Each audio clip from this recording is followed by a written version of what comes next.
All right, did that work? I put the stream key in there. There we go. All right, I think we're working now. All right. There we go. Okay. What the fuck is up, everybody? How do I do this? I'm horizontal. All right, sweet. All right, so I'm playing around. I'm doing live on YouTube and Instagrams.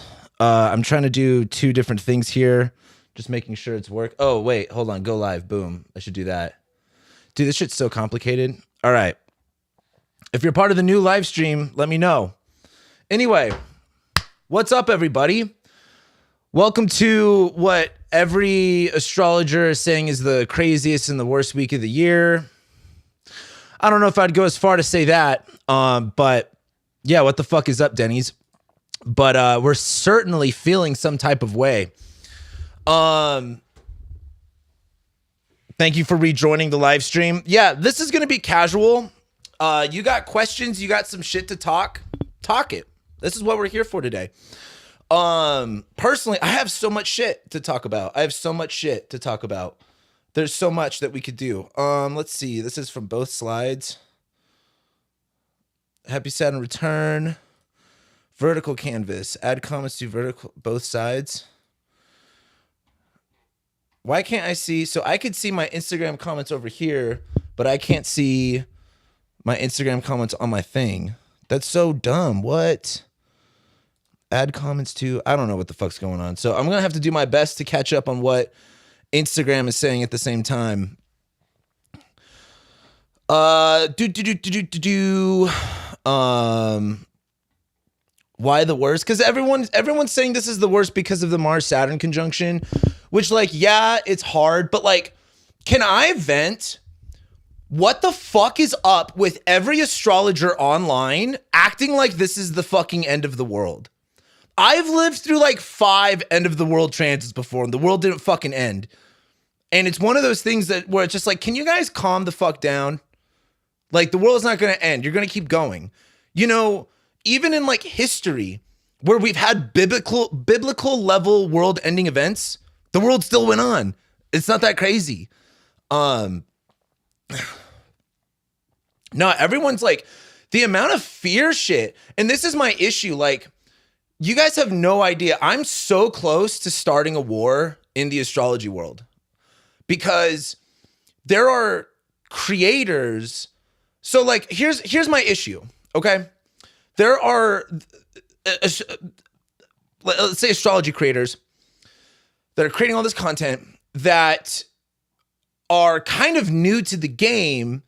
And so they're kind of like blowing up these sort of like transits or whatever, but they're speaking about them in a way people don't really understand, and they're freaking everybody out. And so I'm really debating about organizing a really big knowledge base for consumers of astrology to use as a guidance to understand what astrologers you should follow or not. Because I see a lot of people online just like I saw a creator be like, everything's in Aries. You know what that means?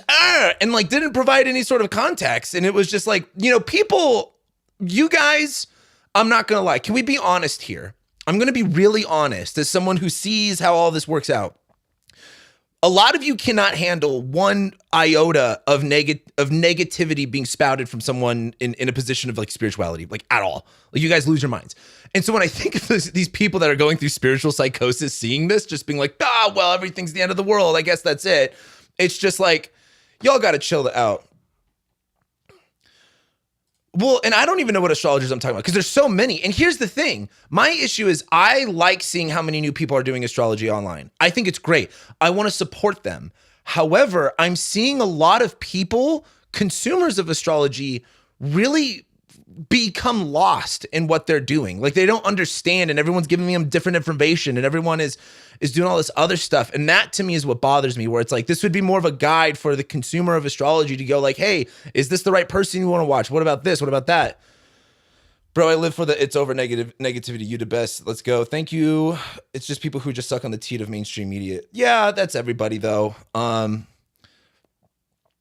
There's just broad sweeping statements or small blips of reactions to the planets being Aries. Like, hello, what's this mean? Yeah, exactly. And that's, for me, I tried my best to explain like what it means. Like Mars Saturn conjunctions are things coming to an end or a separation or a separation of something. And so yeah, it's a lot of stuff in Aries. Like that is symbolic of the bigger shift that we've gone through. But that's like, you know, I've been here since 2016, dude. Like I've been here for 10 years. The biggest thing is the triplicity shift that happened. And that's why everything's going online. And that's why AI is the biggest thing. And it's going to continue to be, and there's no stopping it. And so the Aries stuff and Uranus going into Gemini, Jupiter going to Leo, what's the other stuff? What's the other stuff going on? Oh yeah, Neptune going into Aries. That's all just a part of the movement. That's just the, you know, the fire coming in that's going to tap into the oxygen that's all of the planets and air signs, and everything's just going to get lit up. Paula, I'm no fangirl of anybody except you, Cam. Good girl, thank you. Humans will take any opportunity to capitalize and twist anything. Yep, exactly. Life has been hard. Aries rules my 5th house. Uranus. I'm sure it has. I'm sure it has. I'm sure it has. Sorry. I'm not in a crash out mode, but my Saturn return is this week. So I'm on some different shit today. I'm on some very different shit. So you're going to get a different version. I shouldn't say you're going to get a different version of Cam. You're going to get a very unfiltered version of Cam.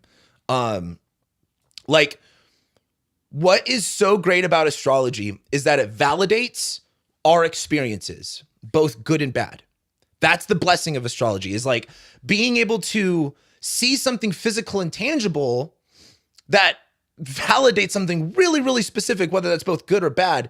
And the thing is, you are a human being with free will, and you have to understand how careful you need to be about that. Because when you start thinking, oh, my life is bad, oh, my life is bad, oh, my life is bad, that's what you get. You get a shitty life. You actually get a shitty life. So the way that the subconscious works is that it's always trying to make itself right. It's always trying to validate yourself. So if you believe life is hard, everything in my life is hard, that's what you're going to get. And what sucks is that astrology can really validate some of those experiences, and it can validate your circumstances with it. But when it just reiterates that negative belief, you just keep getting more of it. I have Mars in Gemini. I'm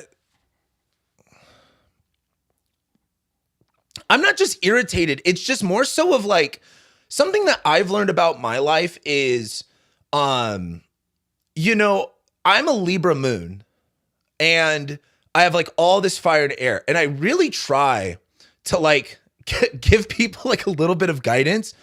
But at a certain point, I just kind of get, it's not that I get like sick of it. Like I love helping people, but there is just a certain level of reality that like I operate in that I feel as if I can't say all of the time because people are so hypersensitive to everything.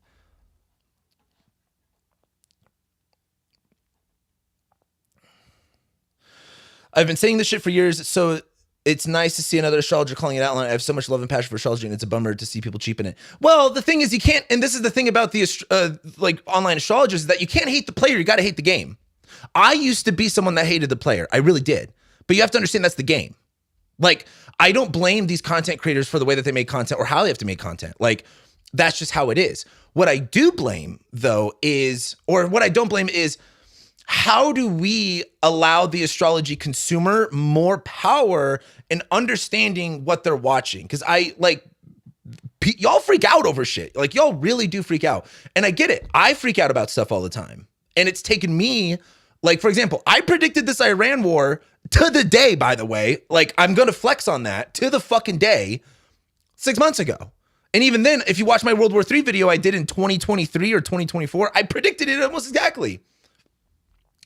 And there was a time where I was freaking out about the future.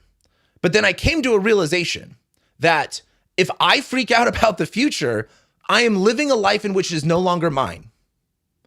This is why I've been on a little bit of a Christian thing for a while. Because when you are operating in the place of fear, you are literally letting the devil write your life. Whatever that means to you, by the way. Like, I don't really care what it means to you. But when you are coming in this place of fear, like, I want you to look at your life. I want you to look at your life from this perspective. let's say you did everything out of fear. What would your life look like? And what if you did everything out of faith? Those are your two options in life. Oh, I'm afraid the stock market's going to go. So I'm going to pinch my pennies. I'm going to operate in fear. I'm going to look for the fear. I'm going to look for the fear. I'm going to live in the fear. I'm going to breathe the fear. Or you just operate on faith, because guess what? You've always been okay. You've never, like, again, the only people that have not been okay, they're dead right now. So we can't talk to them about their experiences. But you have always been okay. You have always figured it out. Something has always happened. And here's the thing. Let's say everything goes to shit. If you are someone that is being like, well, everything's going to shit, so oh no, what, you're not even going to, like, you don't have to live that way. You can literally just be full of faith and be like, everything's going to work out, everything's going to be fine. And if it goes to shit, because you're in faith, you go, oh, well, whatever. Like, then that's just how the cookie crumbles.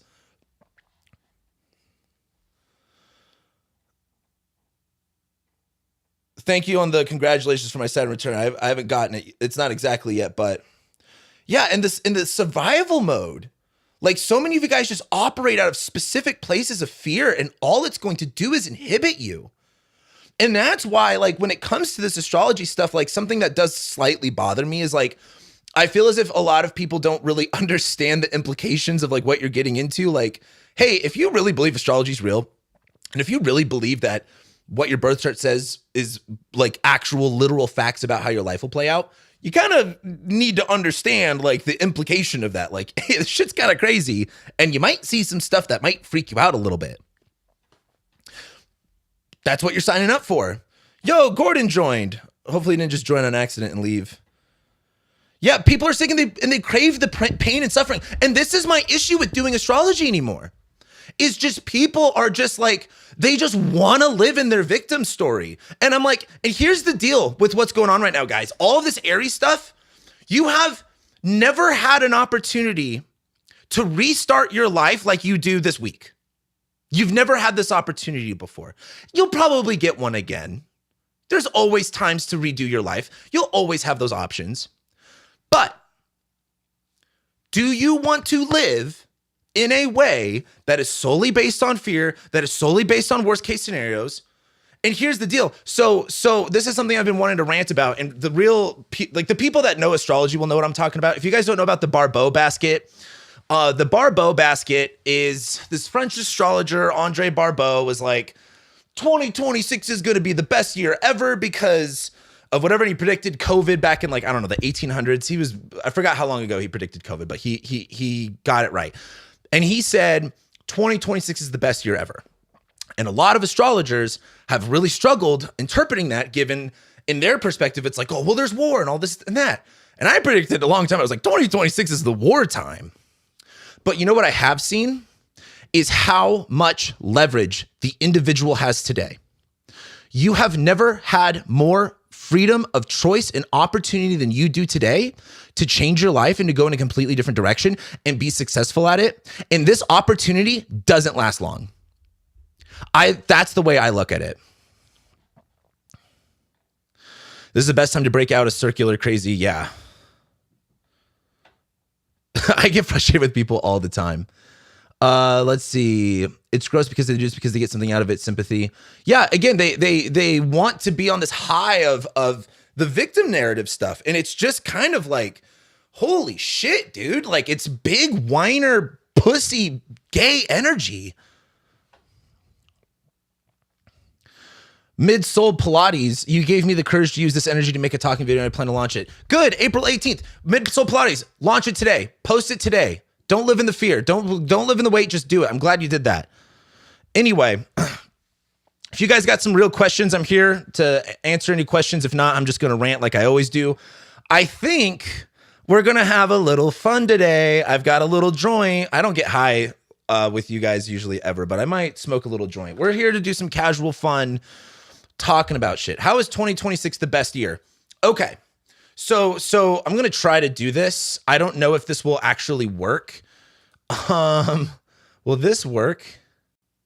Okay, but you guys can't even see me on Instagram, so I'm not going to do that. Long story short, everything's in fire and air signs. This is all about, like, imagine you have a fire, right? And you want this fire to be really hot and bright to cook your food. Well, you need oxygen for that. You need fuel for that. And everything is just shifted into the fire and the oxygen signs, where all that little fire is going to catch some wind and it's going to go. Shout out to the super chat. Thank you. I literally never ask for super chats and no one ever gives them to me anyway. So super chat. Hey, Cam White, I love your astrology content. What kind of woman would I be attracted to based on my Venus and Gemini in the 8th house and Saturn in the 7th house? Boy, what? What? I don't. As a Venus and Gemini person, I don't have a type.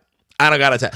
I should say I do have a type, but the type is not a type. It's a persona. It's an energy that I like. Saturn in the 7th though depends off your day or night chart. You have Saturn in Taurus. What in the 7th then? That's a harder question. I mean, like a lot of the Venus and Gemini stuff is just not being fucking bored. But Saturn in the 7th is kind of like, you know, at least needing some sort of stability. So that's a little bit of a issue. And again, trying to find a woman that's stable. Good fucking luck.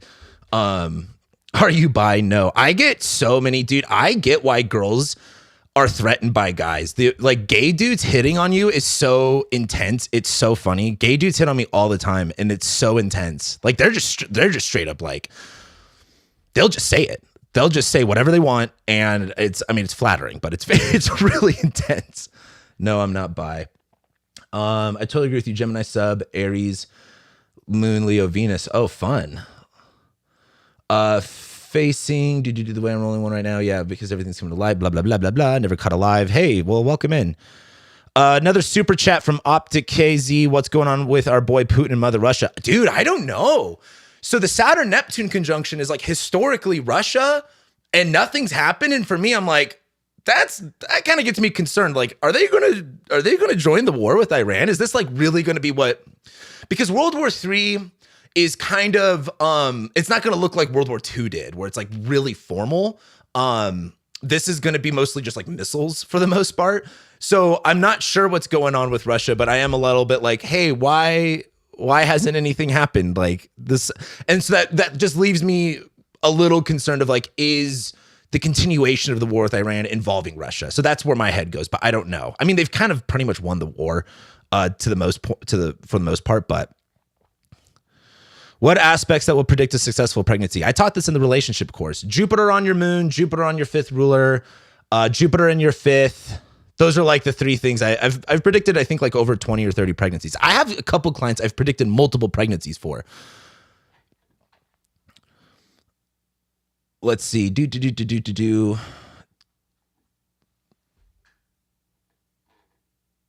By the way, Instagrams, if you guys have questions, I'm like moderating between my Instagram comments and my YouTube comments, which is perfect for all of my Gemini stuff.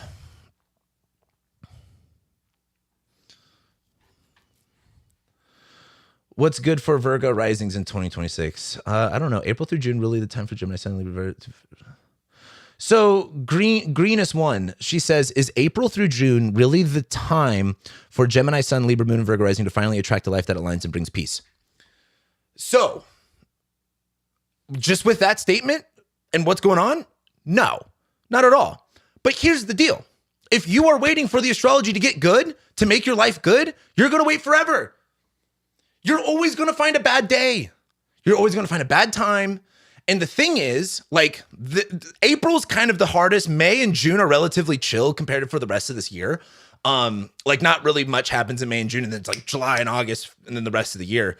But you got to do something with it now. You can decide how you want your life to look today. Will you ever do reading again? Yeah, my consultations are open.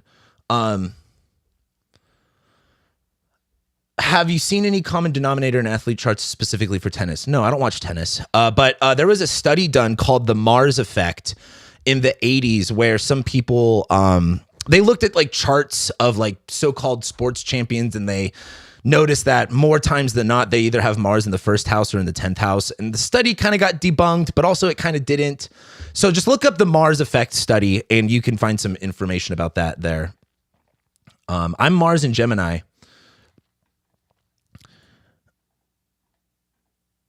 Pumped for that Uranus and Gemini. Yeah, I'm really looking forward to Uranus and Gemini.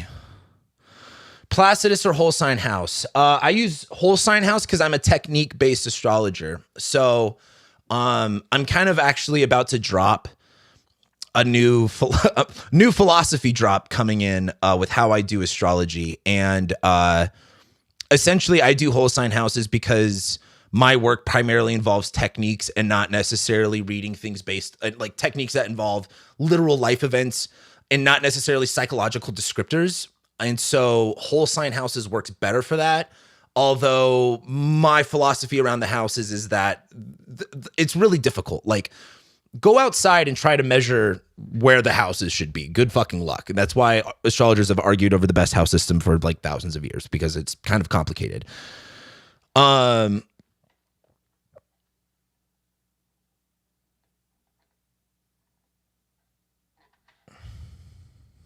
How will Uranus and Gemini affect someone with a Gemini stellium? Sounds fun to me.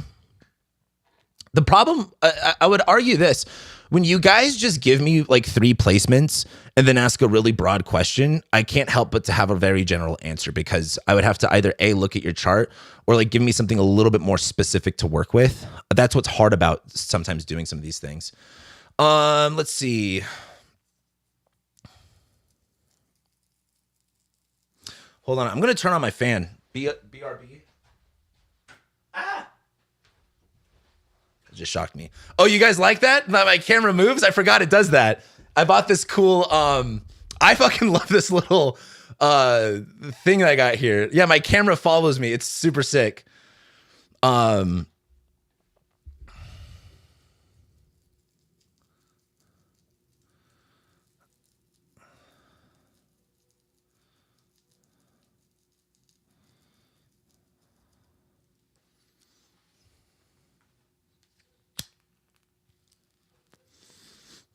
So, what do you think about Chiron going into Taurus? I think Chiron going into Taurus, I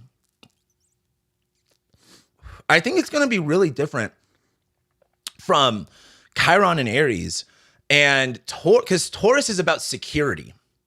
Taurus is primarily about security, stability, value. And I think because of how the world is right now, I think people are going to struggle a little bit more with, like, for example, we all have like some sort of money wound or bad money beliefs, value beliefs. And I think as Chiron goes through there, I think it's going to be a little difficult, because that's just what Chiron is. But the nature of Chiron and Aries has been like, hey, around assertion and pushing yourself into something, versus Chiron and Taurus is like relaxing a little bit. And I'm a little bit more interested about Chiron going into Taurus once Saturn's in Taurus. If someone has Venus in mutable signs, does that make them more likely to date interracially? That's a funny question. I would argue, probably. It just depends. I would argue probably, but I don't know. But only because the Gemini and the mutable stuff likes change or versatility or differences. So like that would probably be a thing.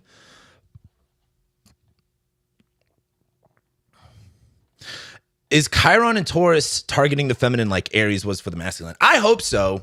I fucking hope so. After this decade of why men are bad and everything is bad about men, y'all women need to get cooked up. Y'all women need to get absolutely cooked. And I think it's your time. So I hope that's a thing. Yeah, so Cam, will you please just make the more rating the planets in each sign? I enjoyed that. Yeah, I've been meaning to do that. I kind of started doing it. I was like, let me try this. And it was kind of fun. I need to make another post about that, because rating the Gemini planets will be really fun to start next.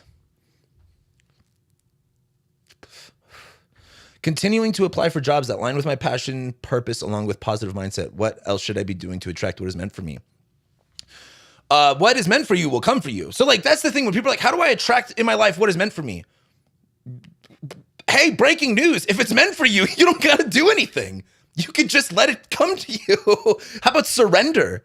Surrender to what comes to you. Accept what is happening to you. Accept that you are the person that got you into this circumstance. Accept that you have what it takes and all of the tools in your tool bag to get what it is that you want. That's what I would say to that. What do you believe is the overall theme for this week? The overall theme of this week is cutting that shit out. And what I mean by cutting that shit out is when you really think about what Aries is, it is the beginning of the zodiac. And here's a whole thing. I'm relaunching my memberships this week or next week because I kind of turned them off, but I have a whole zodiac course. It's like 12 lectures that go deeper into the zodiac than any other course that I could find online. But the zodiac gets its meaning from the seasons. And a lot of people will argue with me on that, and they're fucking wrong. But Aries is about that initiation. Okay, that's just the archetype of what it is. But it's the planets that embody that certain archetypes, right? So if Saturn is in Aries, where Saturn is about the old institutions and restrictions, a lot of Saturn in Aries is like biting off more than you could chew, having to grow up really fast, but there's limitations to the self. And it's fallen. I said in a live video on YouTube a couple weeks ago about Saturn in Aries is like you're in prison, but the bars that hold you are weak. The guards aren't looking. And Mars is coming into Aries and is going to conjoin Saturn. Your self-imposed limitations are fucking weak. Every limitation, I don't have enough money, or I don't have enough time, or this or that. It is so weak right now. It is so weak.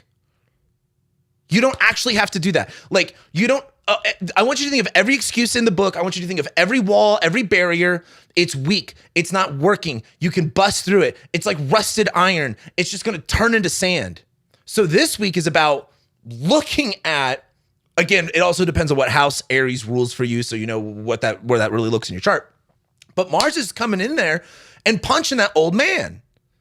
Mars is a young stud full of testosterone, and Saturn in Aries is some old guy who still thinks he's got it, and Mars is going to flatten that motherfucker. That's what's going to happen. Can I ask you a sort of a serious question? Maybe. If it kills the vibe, no. But if it's cool, if it's serious and cool, then yes, you can ask it. Someone said, what do you mean that women need to be cooked? Can you please clarify?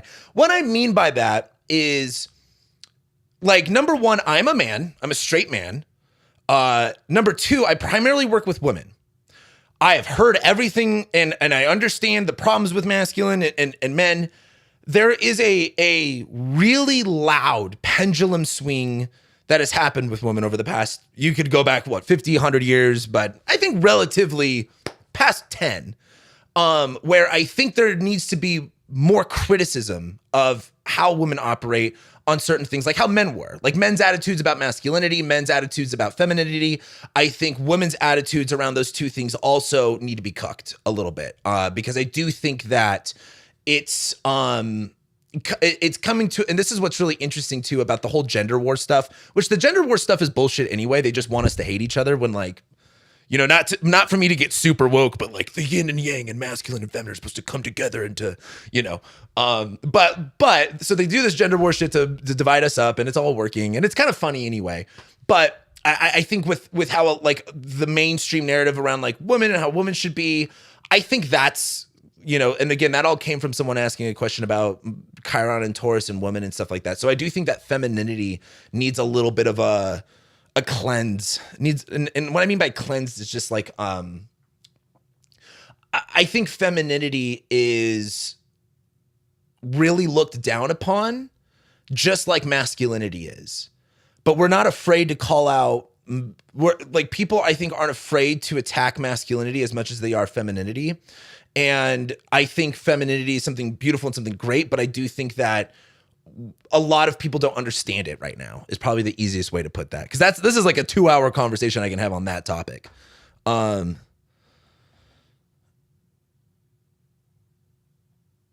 Yeah, women are like men. Like, there's always these posts that I like that are like, you know, if your man does this, he's your woman. And I want to make posts like that about women of like there's so many things women do that I'm like, you sound like a fucking guy right now.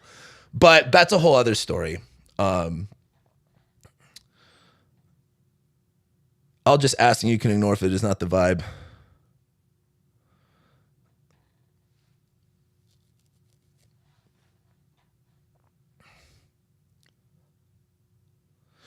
The messaging and intention was lost, agreed.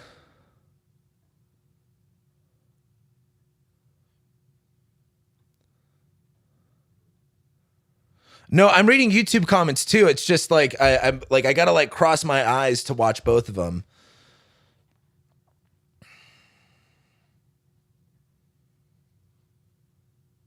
Yeah, I also agree. Women need to let men be men. That's something that is kind of like really helping me with my music right now. Because I don't think women get that. Like like here. You want to talk about some Aries stuff? This is something I've been really focusing on is violence lately. I find that the idea of violence is something really taboo in society, and specifically, it's disrespected. In America and in the West, we do not honor the warrior society. We do not honor the warrior culture. And I don't really like when people say violence is never the answer because they're inherently lying to you. Violence is the only answer. It is the utmost, it is the actual thing that will make something happen. The only reason I live in this country is because my founders, my ancestors, threw violence onto their, onto the British to claim freedom. So violence is the ultimate answer. But because of what the nature of violence indicates and what it is, we have to do everything in our power to not get it to that point. But when you say it's never the answer, it's a complete and inherent lie. And I think it kind of speaks to the undertone of disrespect to what masculinity means. And again, that's not saying violence is the right way of life or any of that. Like, don't take this out of context, guys. Holy shit. This is another thing. I feel like I always have to preemptive my conversations with you guys of like, this is for adults. We're having an adult conversation here. But yeah, we should be respecting violence, which is something that we used to do as human beings, but has been lost. Oh, Jason, I got your message. I predicted he was a client of mine, and I was like, something's gonna happen with your house. Be careful. And then his car blew up. Jason, just to let you know, the thing I was talking about was in July. That's the Mars-Uranus conjunction. So I don't think it's about that, but sorry about your truck.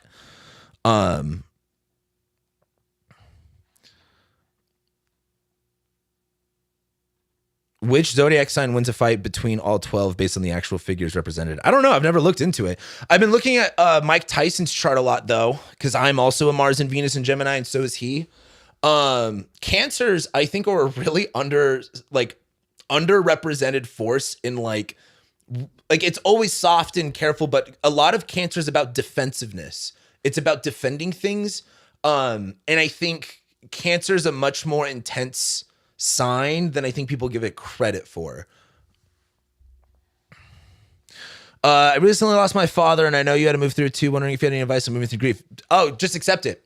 Grief never, ever, ever, ever, ever goes away. It will always be with you, and you have to respect that. There's going to be there's times where I get mad about my father dying, and whether it was the circumstance or something that he did. And then there's other times that I miss him so much. Like, my dad never got to see me be successful. Like, he literally died right before I was able to take care of myself. And he always helped me out with money whenever I needed it. Not that he had a lot, but it was one of those things where now that I have become so successful, I can't show my dad that. And it does really get to me sometimes because he was the only one that had my side. My mom does not support or agree with anything that I do.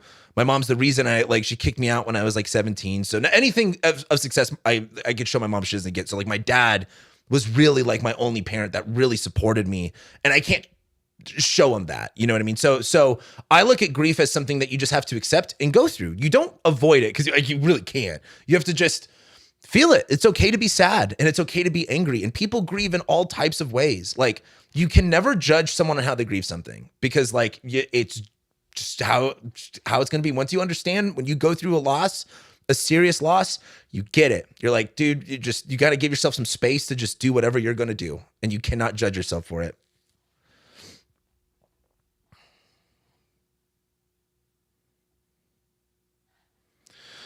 Agree. You learn to live with the grief. Some men refuse to evolve. Yeah.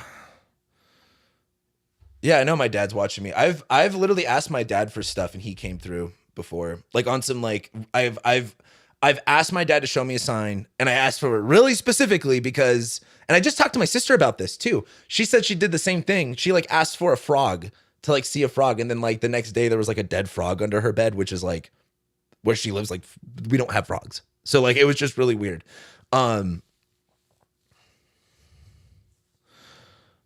Let's see. What else would your dad say to your success and not if he was here? I think my dad would just be, I don't know. I don't know how to answer that. What do you think of Jupiter as a chart ruler in the 9th house? Lucky you. The information and the spirituality and the religion stuff and the traveling stuff is never enough for you. But that's not a bad place to have it as your ascendant ruler. You probably know how to read a book pretty well. Would you say that when evaluating transits, it is better to look at where the specific zodiac sign is? Wait, hold on. Danielle might be cooking. Everybody, hold on. This is a YouTube comment. She actually might be, 2 brain cells might have came together to form this thought. That's really good. Finally, a good question. What would you say? This is me just talking shit. We're having fun. We're having fun.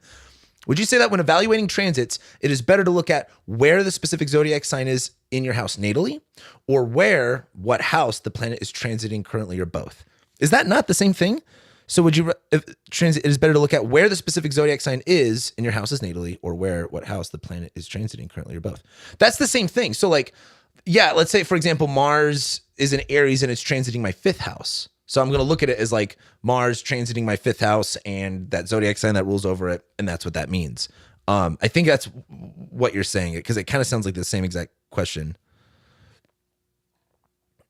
Sorry, I spelled it wrong in aspects common in schizophrenia. Oh, cool. We just have like a schizophrenic in the chat.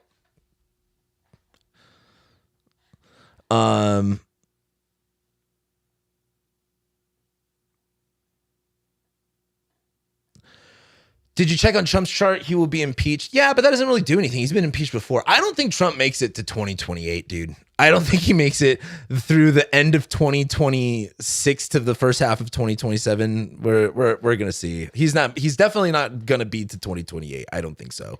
But I've been wrong before on that. So who am I to fucking say? Oh, like when a sign spans 2 houses? Well, and this is where whole sign houses really comes in handy, where I usually go off the whole sign house. And funny enough, right now with StarTech, with the app, if you guys haven't downloaded StarTech yet, you need to download StarTech, okay? It's the best astrology app out there, and it's going to continue to be that. But so we're working on the AI side of it around it, the AI being able to interpret everything in your birth chart. And so right now, we have houses and house rulers already set to go. So like, it's just really sophisticated, trust me. But we've had to play around with how to actually train the AI on understanding intercepted houses, or when a zodiac sign is in 2 houses, and little things like that. And this is where reverting to a whole sign house figure might actually help you just kind of connect some simple dots. I think if we do go to civil war, it's like state versus fed stuff. You're just not going to see it on a cultural level. Like, you and your neighbors are not going to be attacking each other unless there's like no food or gasoline, which is not going to happen.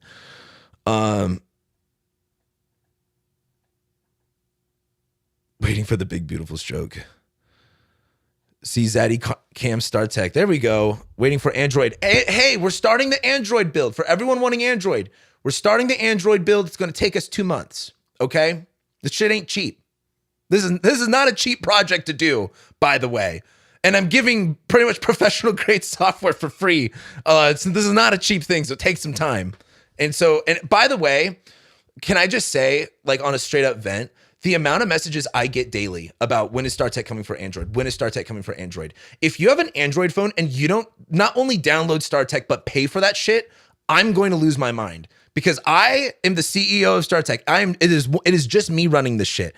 And if you Android people, the amount that you've hit me up to make this, don't pay for it. I'm going to just delete it from Android. You'll never get it out of spite, because I can do that. I don't think I would, but like, oh my God, I get like 10 messages a day about StarTech on Android.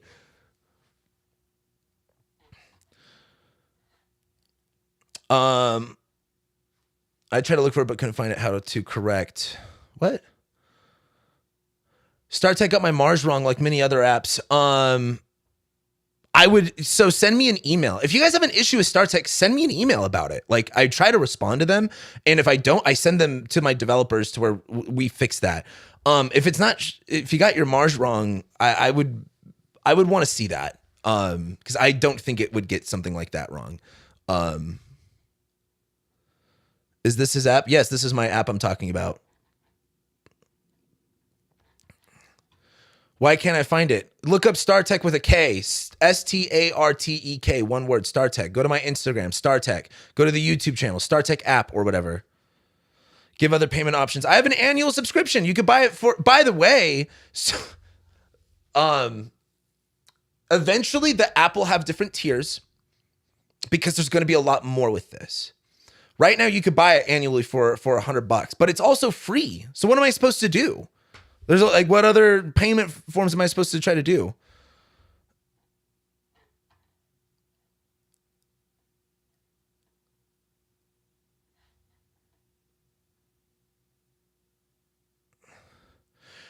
The app is great. Is there any way to make it easier to get today's chart? I was going to try to say your Instagram handle, but I can't say that. Girl, it's the easiest thing. You hit the refresh button.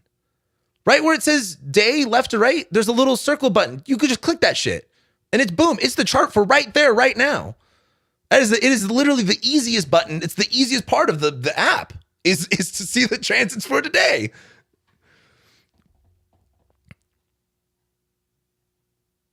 It's because my Mars is 0.51 degrees in Leo. So many apps change it to Cancer. Yeah, they're wrong about that. I would be, send me an email. Send me an email. I want to check that out. So, hold on. I got to relight this shit. What else to talk about?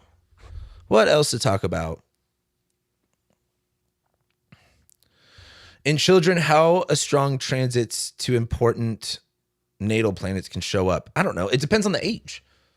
Depends on what's going on. I click it every day. $100 noted reserved in my escrow account. Yeah, go. Yeah, it's literally, by the way, so many people that are like, you're not doing the weeklies anymore. Why aren't you doing the weeklies? I'm like, bro, I'm playing like customer service right now. I'm playing CEO and like Chipotle level, like put the fries in the bag kind of guy at this moment. It's kind of a lot to do. Thank you. The app is about to get crazier. I kind of want to go off about what I'm doing with the app and the reasoning behind it, but not sure if my question got answered. I dropped out for a second. I couldn't find the Lilith of the chart. I don't know what the question was. By the way, Instagram people, if you're confused on what I'm reading, I'm live on YouTube as well, and I'm reading those questions on YouTube. Same thing with YouTube people. I'm live on Instagram. On the Instagrams. I'm having so much more fun on Instagram. So if you're on my Instagram, I love you, by the way. My YouTube people, like the people in the live chat, they're usually pretty good. My comments on YouTube, like you as a YouTube creator of 10 years, I'm kind of getting sick of YouTube people, to be honest with you. Like they are literally so mean. No one says anything nice anymore. Everyone is just like, Cam sucks. It's actually this. Instagram people are like, oh my God, thank you for showing up today. You made my day. Thank you. Do the weeklies as an unhinged live. Very therapeutic for you. Oh yeah. So I can just keep getting in trouble. I should. I can't fucking, it's just, like something I'm accepting about my Saturn return is like, it just doesn't matter. Everything I say is going to stir up something. It's going to stir up something and everyone's going to hate it. And I just can't give a fuck anymore. I really can't. Thank you, Jesse Jupiter.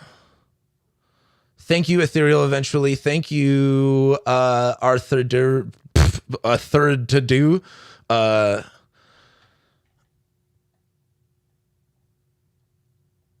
Are all these transits triggering men to grow up? I've noticed friends complaining about their men in similar ways, wondering if, I think, something, if you go back 10 years ago, I think there's a lot of criticism of men.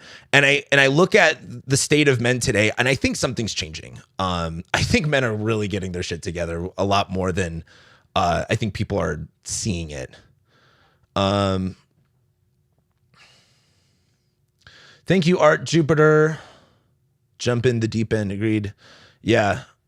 Good luck, Morning Dove. I've considered going lesbian. Boom.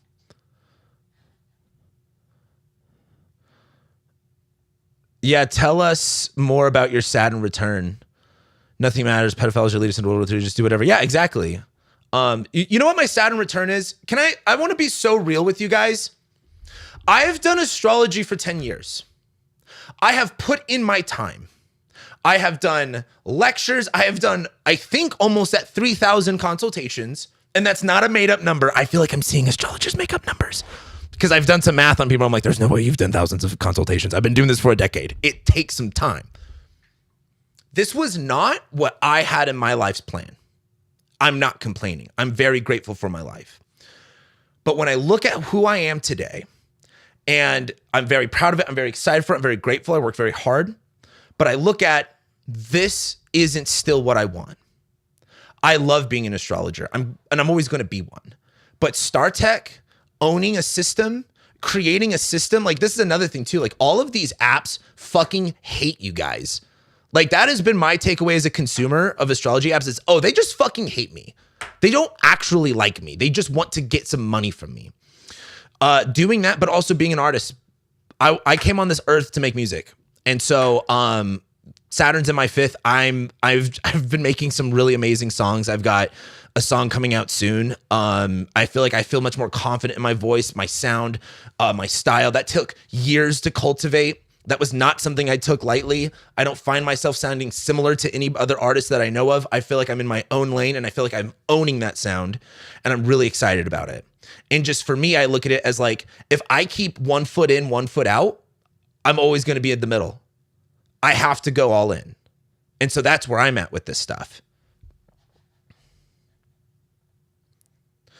Yeah, the Astro ups do ups. Chronosify, thank you for the super chat. Cam, your weeklies are fire and the best free thing you can actually give. It is a hook that you absolutely should not abandon.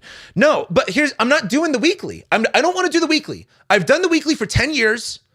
And it's just one of those things if I don't want to do it anymore. And the thing is, you have to understand is if I want to grow and develop as an astrologer, as a human, as Cameron Arlington White, I can play safe and listen to what everybody else wants me to do, which is keep doing the weekly. But I know deep down in my heart of hearts, that's going to keep me stuck and complacent to where I am. So it's not like, oh, I'm tired of it. It's like, it means something so much deeper. And so when I tell you guys, like, you guys need to go for what you're doing, like, I'm trying to do that too. And that involves like the weekly horoscope. I've done it for 10 years and I'm very grateful for that time. It created the world that I live in today. But it's one of those things where if I continue to do that, that is me saying yes to my old life and no to my new life. That's why I can't do it anymore. Got any advice for an up-and-coming astrologer? Good question, Jesse Jupiter. I've been thinking about doing a professional astrologer's course and just putting it out for free on YouTube. Because a lot of the astrology courses for being a professional, I feel like I'm Jupiter and Capricorn. I'm all business. Advice, post, and learn. Zaddy Cam, thank you. I think you're dealing with being canceled as that you care more than people give you credit for. Yeah, and that's something when I got canceled, that did bother me because I have a lot of care. Like I'm a moon in Libra in the 11th house on my midheaven. I care. But it doesn't matter. So that's something I'm just getting over too. And like, this is something I was reflecting on last night. For those who don't know, I got like super canceled in 2021. I was really popular and cool in the bigger astrology world. And overnight, I lost every friend I made. Every friend. And if they didn't completely separate themselves from me, they completely emotionally distanced themselves from me. I had maybe 2 or 3 people stay in that. And I don't know if you guys understand how hard that is to mentally go through. To be somebody, to have friends, to have community, and then overnight, everyone stabs you in the back. It was a lot to process for me. And as I continue to still be in this space,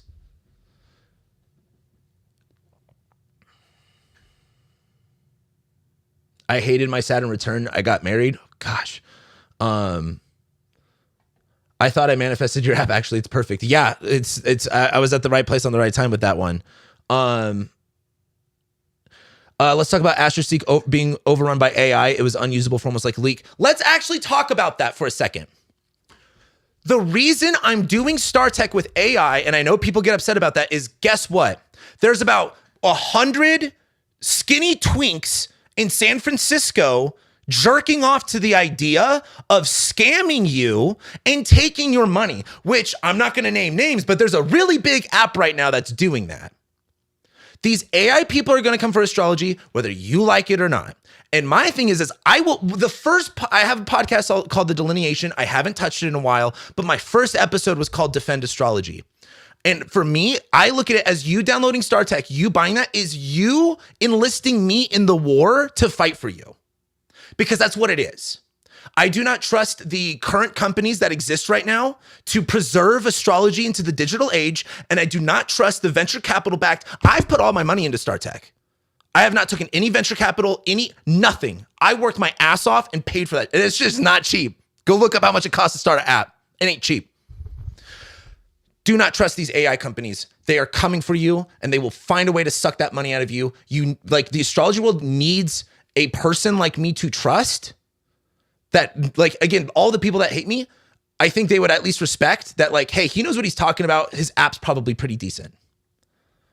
So with AstroSeek, they're being attacked by these AIs that are just, and again, like, I get hit up for them for sponsorships all the time. Like, oh, tell us about our thing. And it's just a chat bot by someone who doesn't know astrology. And again, they're probably using bots just to go after that.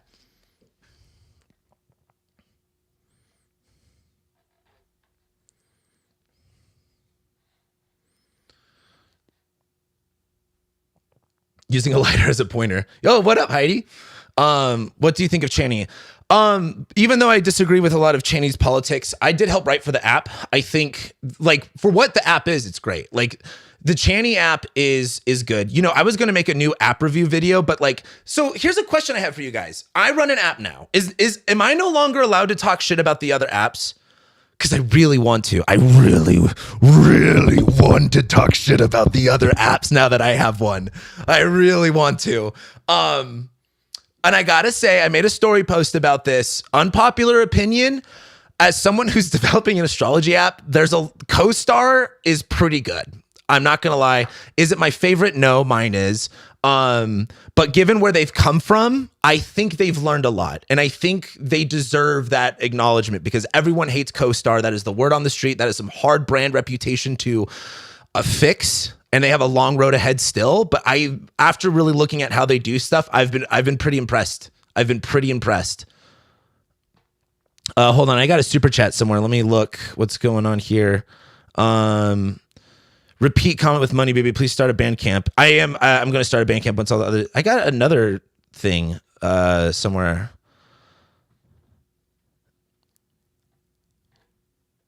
Let's see.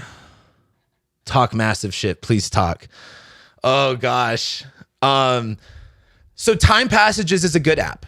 Time Passages is a good app. My issue with Time Passages is they look like they paid a lot of money to refresh the app to someone who scammed them. Like, when I look at the new because I use Time Passages, I think it's a great app. But their new update to me was like, whoa, you really dropped the ball here. And I don't think, and this is me speculating. I just look at that as something went wrong. Something went wrong. I don't think their update was good. And that's why I made that little video of, like, I called them traitor because the new interface sucks. I think the new interface sucks, but it's a good app. It's a good app.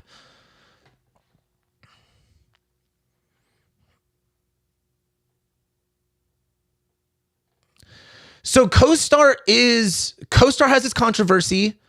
Like, this is the thing. You're talking to one of the biggest CoStar shit talkers for, like, the past 10 years. But here's the thing. There are still some things about it I don't agree with. They're still kind of gotcha, kind of gimmicky. But their level of what they do with astrology has really improved to where I think it is worth reconsidering looking at the app. If I was a consumer. Heidi, how did you get the old version? I didn't know you could redo the old version. I'm assuming you're talking about Time Passages. Time Nomad is good. Time Nomad's great. Here's the issue, though, with all of the softwares and the apps. Here's the issue. They're unusable. They are the most unintuitive. Have you noticed on StarTech, you can click a planet? You should have always been able to click a planet when reading any birth chart. And it took some dumbass like me to make it. And so these astrology apps in these softwares cannot solve the fundamental issue, which is their software is unusable. I don't know how to use Time Nomad, and I've tried. Now, their planetary hours widget, boom, 10 out of 10 stars, will recommend it all the time. Time Nomad's a good app. From what I understand, the developer's a good guy. Like, he's an astrologer, can't say anything better. But I can't use it. I don't know how. And that to me is the problem. I don't know how the pattern works, and I don't care for it because of that. I don't like apps that don't explain things. I don't like astrology apps. So the whole point of StarTech is to connect the professional grade stuff with the consumer stuff, because I don't know what the pattern's doing. Like, it's just like, ooh, it's just saying anything. It's not really giving you a rhyme or reason. I didn't know AstroSeek had an app. Maybe it's only for Android. I'm trying to compete more with CoStar, to be honest with you. I'll put it to you this way. I'm going to be really, really upfront and clear about my intentions right now. I'm trying to monopolize the digital astrology space. I'm trying to monopolize it. I'm going to tell you exactly why. Because if it is not owned by an astrologer, it is going to forever not be astrology owned. How software and your user interface is going to look in the next 10 years and how all of these companies are organized, I do not trust any of them to keep the fire alive. I don't trust any of them to be Charlie Kirk and to carry the flame, is the way I look at it. And I want to monopolize it, and I'm creating I'm creating an integrated system. So soon for StarTech, there's going to be professional software. By the way, I'm putting out my software for free. So my professional grade software is going to be free to download. I'm taking that risk. Thoughts on Nechepso? Oh my God, I just downloaded Nechepso the other day. Love Patrick Watson, love Nick Dagan Best, great astrologers. The software is probably correct. I couldn't use it. I really couldn't. It was so hard. So the idea here is what StarTech is going to be where astrology lives. Like, that is a tagline when you go to the app, and I meant that.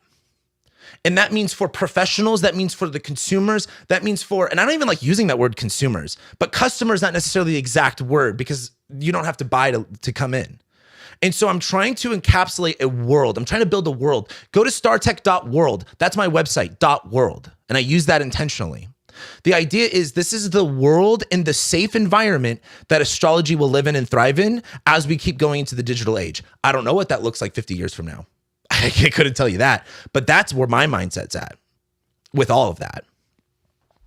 Why are you so wired up? Because I don't talk on a weekly horoscope anymore. So I got a lot of shit to say. I got a lot of shit to talk. Everything's in Aries. Come on now. Yeah, so hey, everybody, are we all Charlie Kirk here? Are we going to carry the flame? I feel so bad when I say this to my YouTube audience because my YouTube audience is like 40 and 50-year-old women who have probably no idea what I'm talking about. Astro Matrix, if it's the one, there's this one app that I just like, it's so ugly. They're all just ugly. They're all ugly. And you can't use them. Dude, Nechepso, number one, it's a 6 gigabyte file, which to me is like, what the fuck is in the software that's 6 gigabytes? That's a lot of data for a calculator. And I couldn't get it to, I couldn't figure out how to use it. Thank you. I appreciate that, R. Jupiter. Happy Saturn return, Cam. Thank you, Kate. The way you're speaking makes me want to know your chart. I'm a Sag rising, Leo sun, Libra moon, Mars, Venus, and Gemini, Saturn, Aries, Jupiter, and Capricorn. I've thought about making I play 5D chess with everything I'm doing, by the way. One of the things is I want to post my chart on Instagram and just be like, do I have the most toxic male chart ever? And just to see what happens. I am ABS, not CK. Boy, I don't know what that means. Oh.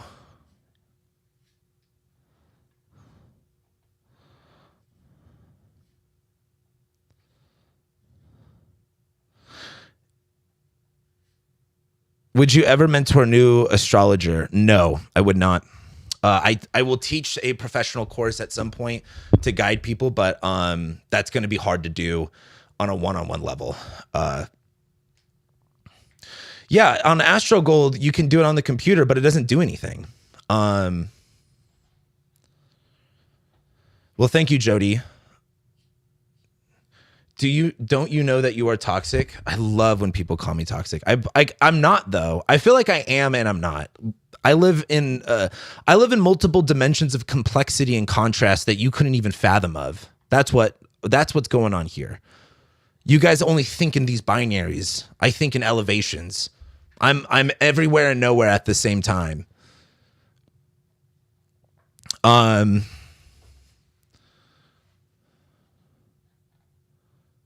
Your chart is awesome. No tax. Thank you.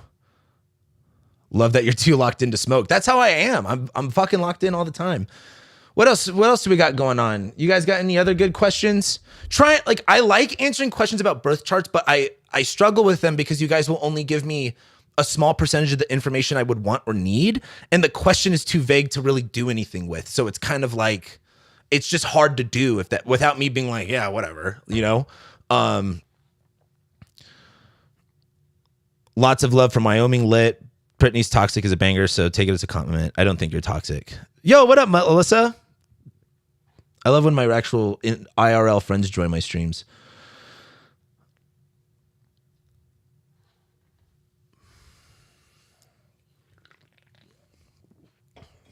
I'm the JKD. What is that?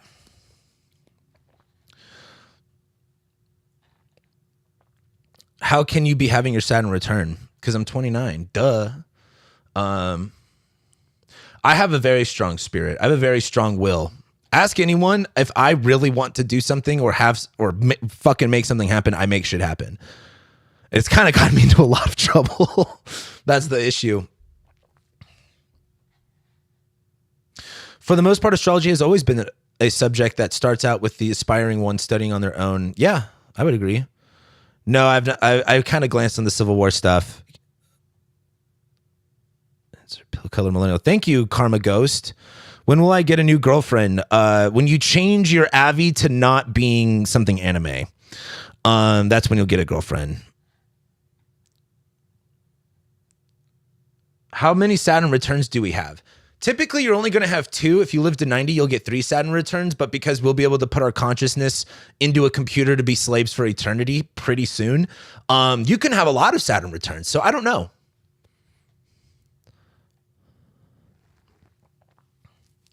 Is Saturn return a good time to blow up your life?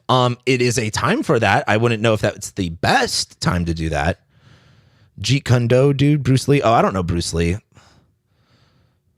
Our 12th transits, 12th. Yeah, I'm only 29. I'm a manifesting generator in human design, and I'm like a 1-5. I think it's a 1-5. I don't know. I'm a Pisces sun, Leo. I'm a Pisces sun / Leo sun. Okay, you're not. You're one of those. And I finally have the opportunity to defeat my enemy, but feel so scared to do so. By defeat, I mean beat in court. Beat your enemy ruthlessly. Do not flinch. Don't flinch. I don't want to be a slave for eternity. I love this. Arumps just said, I don't want to be a slave for eternity. That gives me whoa Vicky tweet level takeaway. Sometimes my online references I feel like they just go over everyone's heads. But you don't have to be a slave for eternity. I'm a life path 9. Who's texting me? Best worst signs for next month. Oh, I forgot. I haven't done that in a while. I've kind of been over it.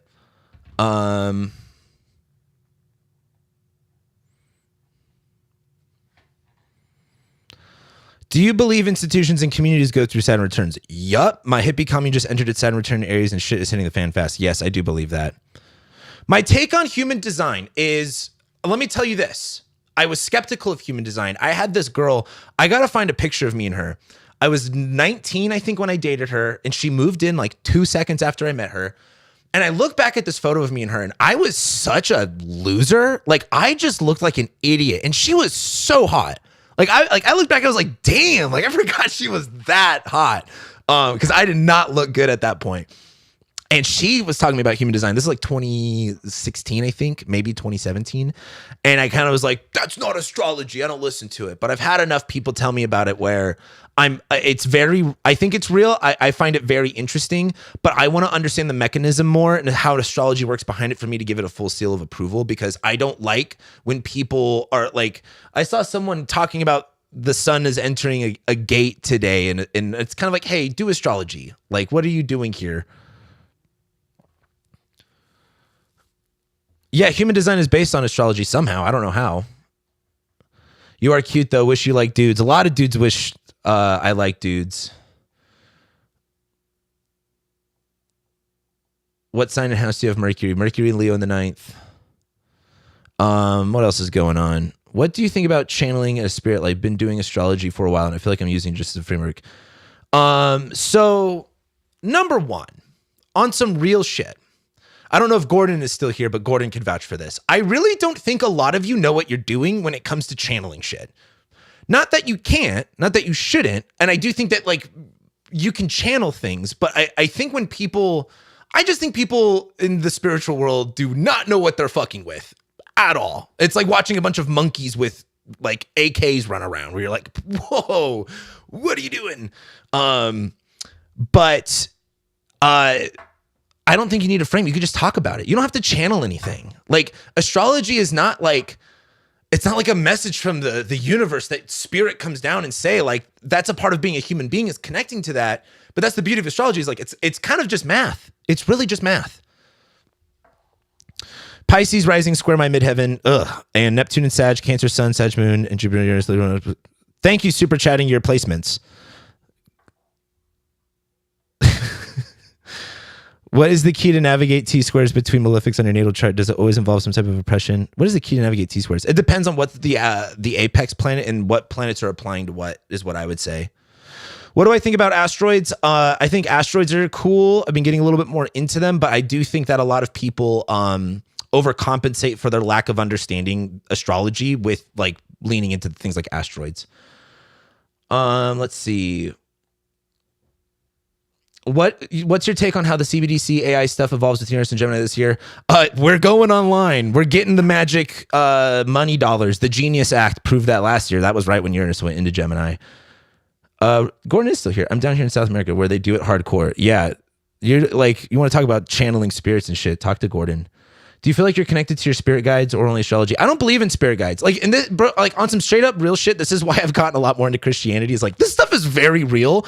And go up to any person that is like, let's say like any person that's, you want to know how powerful Jesus is? Just say I love Jesus out loud and watch people. They'll go, oh, well, you said Jesus. You're like, what the fuck? Like y'all tripping for people like Jesus isn't real. They get all so mad when you bring him up. I'm like, if you fucking don't believe in him, why you care so much?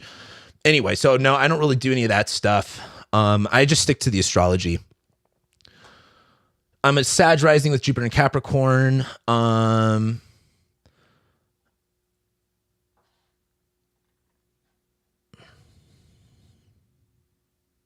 Man, I got a Saturn in Cancer, square Mars and Aries, but bummer. How do you reconcile heliocentric and geocentric astrology? So fantastic question. How do we reconcile geocentric astrology and heliocentric? Are you ready? Ask a sidereal astrologer that question. Here's the problem with sidereal astrology, and I understand you're not asking about sidereal, but I'm going to go off about it. Is sidereal doesn't give a fuck about the Earth. It's only caring about it's like, well, what's about the backdrop? What's the backdrop? Astrology was not formed that way. Astrology was formed from the seasons. It was formed from the seasons. It wasn't formed from the perfect 30 degrees of each zodiac sign, which they're not even perfect 30 degrees. There's fucking 14 constellations that go between the ecliptic. Why isn't it 14 sign astrology? Because we put it into 12. And we put it into 12 because we could look at the seasons. It's based off of seasons. It's based off astrology is based off the Earth's relationship to the sun, not for the stars. And that's why sidereal astrology is stupid, by the way. And I do not get why people are like, this is the real astrology because the math lines up. And that just shows the ignorance of how they think about it because they don't actually understand where it came from. So geocentric is the way it works. Heliocentric would make zero sense. You're not on the sun. So how the houses work is if you look at the hermetic order of the universe, which is like the stars, the zodiac, it's like the zodiac, the stars, I forgot which one's which, and then it's like the planets, and then you bring the houses. The houses is what ties everything down to your world experience. So why would you do geocentric? Or why would you do heliocentric? Unless you're talking about world models of the universe, which like I do, like people that like there's so many flat earthers that I just can't stand where it's like I think it's funny if you believe in flat Earth, ironically, but that's about as far as I go with that shit.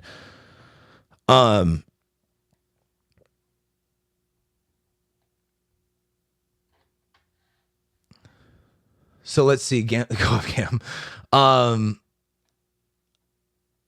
Do I like tarot? I like it. I try not to use it too much.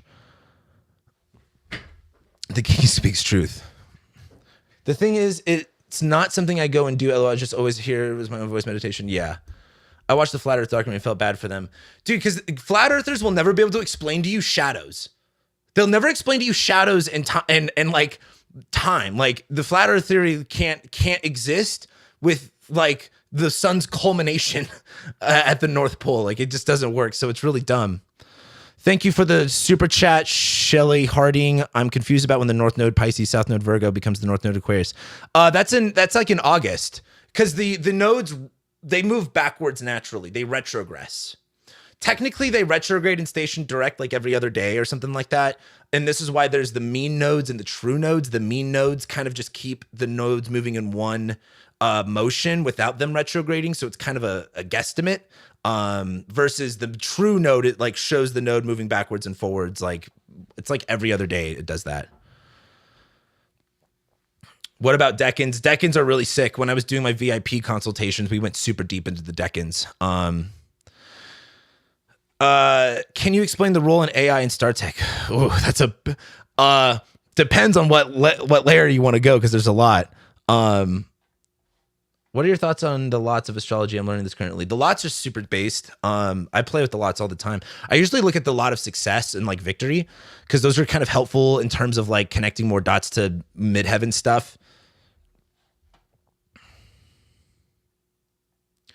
What do you go over in consultations? I feel like I go over fucking everything. Didn't sidereal astrology come first though? No, that is a lie. That is a absolute lie. No, it didn't. Vedic astrology came from the West, but that's not something a lot of people that are truthers about it are like ready to accept.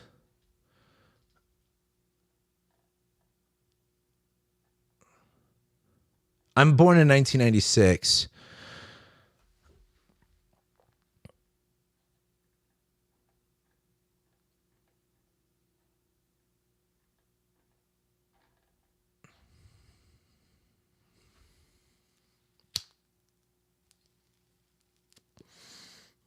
Tell you more about what?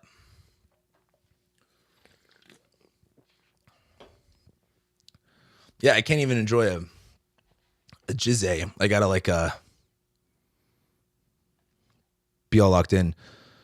Can I talk about what Saturn return means? I guess. I don't know, because I haven't been through it. By the way, I'm thinking about making like a big video.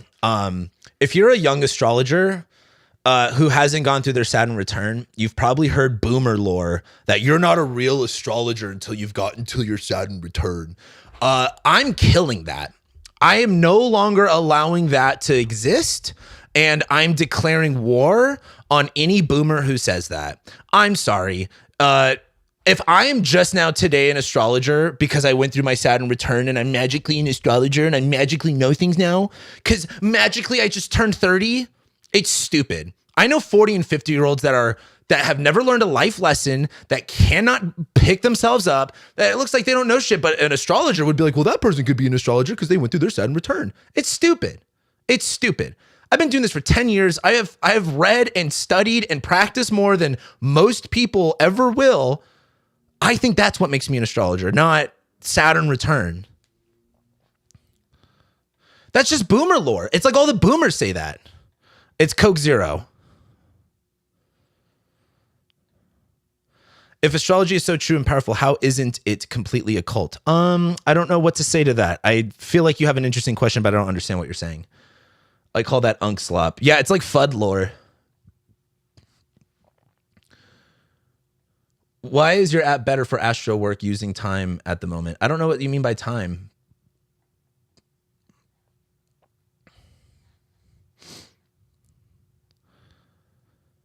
Oh my God, Cam might be going through a Saturn return right now. Just saying. I am going through one. So can astrology predict one's deaths? I've predicted deaths with my clients, but like around them. if I have predicted a client dying, I wouldn't know, because if they died, I wouldn't be informed. So I don't know. Oh, time passages. What was your original question? I mean, you're talking to the guy who made an app. I'm going to tell you my app's better than them. That's just what I'm going to say. I'm biased. How you respond to people who think astrology is fake? So I think this is more of a girl issue than a guy issue, to be honest. And I think it's just like, can you really blame guys when a girl's like, "What's your sun sign?" being like rolling their eyes at it? Like, can you really blame them? But when like I talk about it with like guys and that I do it, I try not to come off annoying or stupid. But typically that like, it's just about like how you come off, of whether or not they'll respect it. And I just don't care. Like, I'm just like, okay, you don't want to believe it. I don't care. Like, I could care less, you know. Now, if they're like talking shit about it, or they act like I love when dudes try to like one up me, like they know more about it than me. And I'm like, dude, I'll fucking school you on this shit. Do you get astrology readings by other astrologers? I haven't gotten a consultation in a long time, because none of the astrologers I'd go to would talk to me anymore. So, but I'm pretty good about reading my own stuff. I have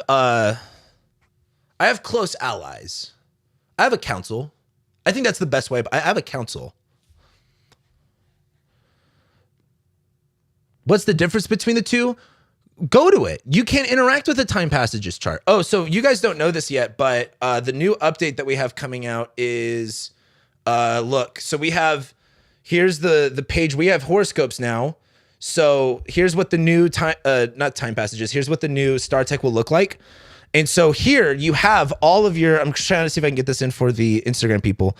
So there's these little pill buttons right here that you can click. Why can't I click these? And they can kind of tell you about different life topics. So for example, you have like a personal, a love, a health, a work. And I did my own system where, like, for example, if you click the love button, it's going to give you a daily horoscope for like love and relationships in your life. Now, what is it looking at? It's not just looking at the moon and Venus. It's looking at your specific Venus and moon. It's looking at your specific 7th ruler and 5th ruler. It's looking at where your 5th and 7th ruler are in transit in their aspect relationship to your 5th and 7th ruler. Like, it is so fucking specific. And so like I'm putting my name on these horoscopes. Like, same thing with work too. We're looking at your 2nd, 10th, and 6th ruler. And that's why we have a separate thing for money versus work. So here's the other thing too. So you have these different things. We're going to have a chat feature soon too. Then there's the world page. And on the world page, it tells you where the moon is at, the next transits to the moon. If you click it, it'll tell you, like, for example, what's the moon square? What does it say? Moon squaring Uranus mean? And we're working a little bit more on these speeds too, because that's a whole other issue. But when you click the moon squaring Uranus, it will tell you all of the things. It tells you what its next aspects are, when it's going to go void of course next, and all that other stuff. Then you have transits for today. You have transits this week. And then there's the natal page, where the natal page goes over everything in your birth chart. And now here's where it gets crazy. Look at this button right here. This is where we have different voices. So we have spiritual, literal, and bestie. So if you're someone who doesn't understand astrology, you talk to bestie, because bestie isn't going to use astrology jargon. She's going to talk to you like a human being, and kind of more fun and like online. Spiritual will tell you all of these pages. So again, your daily horoscope plus the world horoscope plus your natal chart in these different voices, so you can understand it better. Yeah. When you guys are saying, oh shit, or that's crazy, you don't even know what I'm working on. You don't even know what I'm working on. Like, when I tell you I'm trying to monopolize the space, don't take that lightly. I'm gonna. If you think I've got anything else better to do, I don't. When are the Android peasants getting the app? I said this at the beginning of the video. We're starting work on it in like a week or two, so about 2 months at the soonest. I am doing the Astro calendar, but soon, so that's what we have right now, but soon we're going to have the calendar on the app. Is there an autistic voice? No, there's not. You should add the fuck out of this, by the way. Yeah, I'm gonna. You should do a live video breaking down the app. Yes. So do you guys even know what you could do with this? Like, there's so many tiny little things. And I can, oh, by the way, look. Okay, astrocartography. Look at the update that's coming. Oh, hold on. I got to pay for it real quick. Well, so I'm on a test version. So it just asks to buy it again. It's a whole situation. So hold on. I got to remember the password. I want to show you. So we're doing, we updated astrocartography. Check this out. This has not been done. This has not been done. So we all love and know how cool the astrocartography looks, right? So let's do this. I'm going to zoom in on these lines, and you can now click. You can now click. So I'm on my Mars descendant line. I can click that and I can get a read of that. And it's going to tell me what it's like about Mars on my descendant. Oh, and also too, you might have noticed this little button. Oh my gosh, this is so hard to do. We now have parents. So we can just click on any parent. And now the parents show up, and I can click what the parent is. And so it says Venus setting and Saturn anti-culminating. And I can click that and get a read about that in my astrocartography. Yeah, you're going to get a StarTech demo.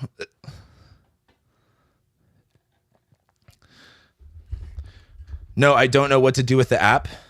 Play with it. For example, someone asked a funny question. They were like, how do I look at the transits for today? It's like, it's this button right here. You just click that. It shows you the transits. It's that easy.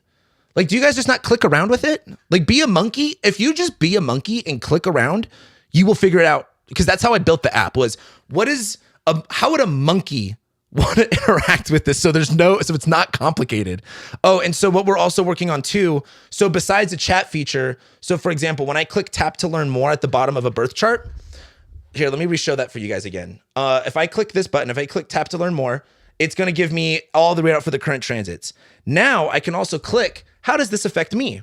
So this is another way to look at how things are affecting you, is through this way versus the horoscope page. So it tells you everything. But now soon we're going to have a reply feature, so you can just chat with the AI about that. Plus, derp, what was I going to do? So we're going to have all that chat feature on the Explorer page.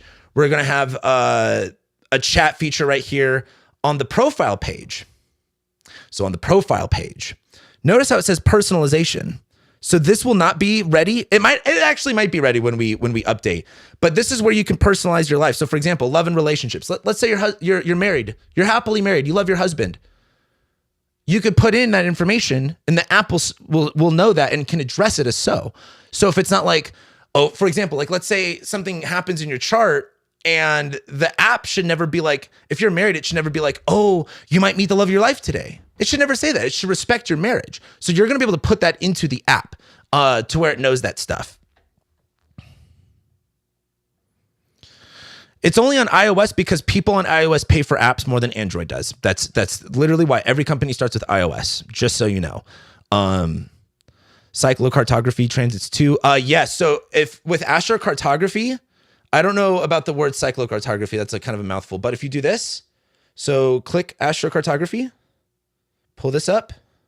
This is really hard to do backwards. Oh, what you want to do is hit the refresh button, look at the transits. And once the transits are up, then you go to astrocartography and then look. Look at that. Isn't that so cool? So I can just skim through the day and what transits are happening over the world. Yeah, there we go. Hold on. This is really hard to do backwards. So that's the next thing that's happening.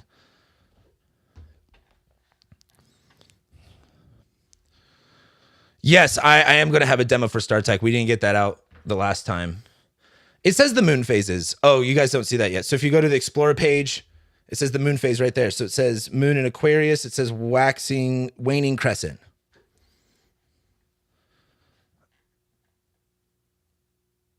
How much? It's only $10 a month right now, guys. It's only $10 a month right now. I'm kind of, well, here's another thing I'm doing in the age of, so all of these other companies, there's these companies that have big payrolls. They have investor debt. I can offer what they offer for free because I don't have that. It's just my money. So I'm kind of going a little nuts with it. Thank you for saying that. That's insane. Yes, I love it too. Like I'm been playing around. Best feature on the app. So another thing that we're doing is on the zodiacal releasing. So it has zodiacal releasing, perfections for Daria. what we have is on perfections. Let's just click perfections. Oh, we also have, look at that. We have Saturn return charts now, Mercury return charts. But if I click perfections, what happens is it highlights the house that you're in. So let's just click this. This is so hard to do. So whatever house you click, it highlights the house and it highlights that planet. And what we're working on now is when you click this, it will give you a readout about what that perfection year means. And you'll be able to chat with that.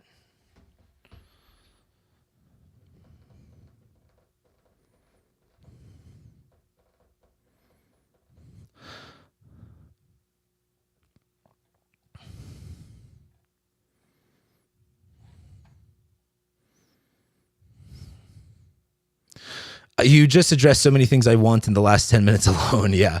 What features are free? Most of them, except for a lot of the pro tools. But on the update, we're giving free users 5 free birth charts. We're giving users access to bi-wheels and tri-wheels for free too.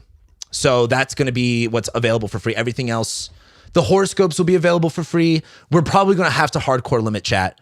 Like chat will probably only be a pro paid for feature, just because of the economics of it.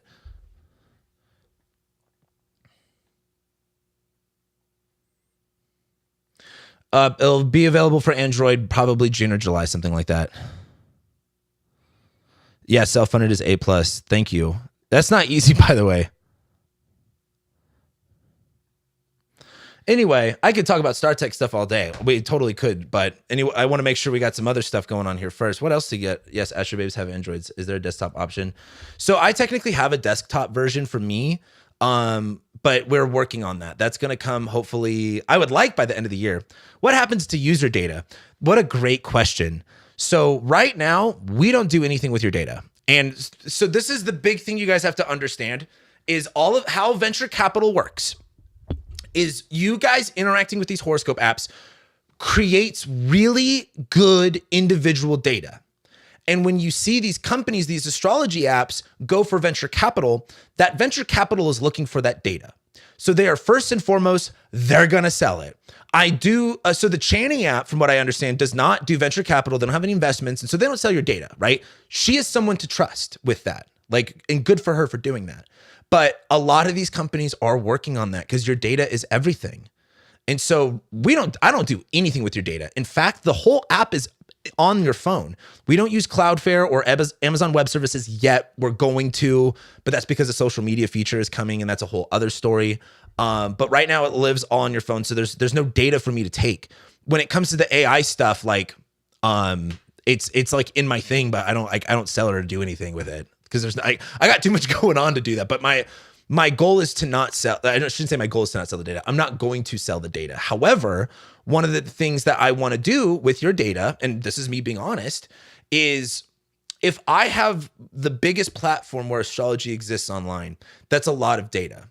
Can I run my own studies about astrology using this tool with this data? And that's where my brain is at, is I think you could possibly bring together multiple different tests, studies to prove astrology's efficacy or its reality that something happens. And that's what I want to do. So I would just use your data for running studies and that would be it. Of course, it'd all be anonymized. And that's one thing, again, like I said, I'm playing 5D chess. That's like me playing 3D chess is one of those things.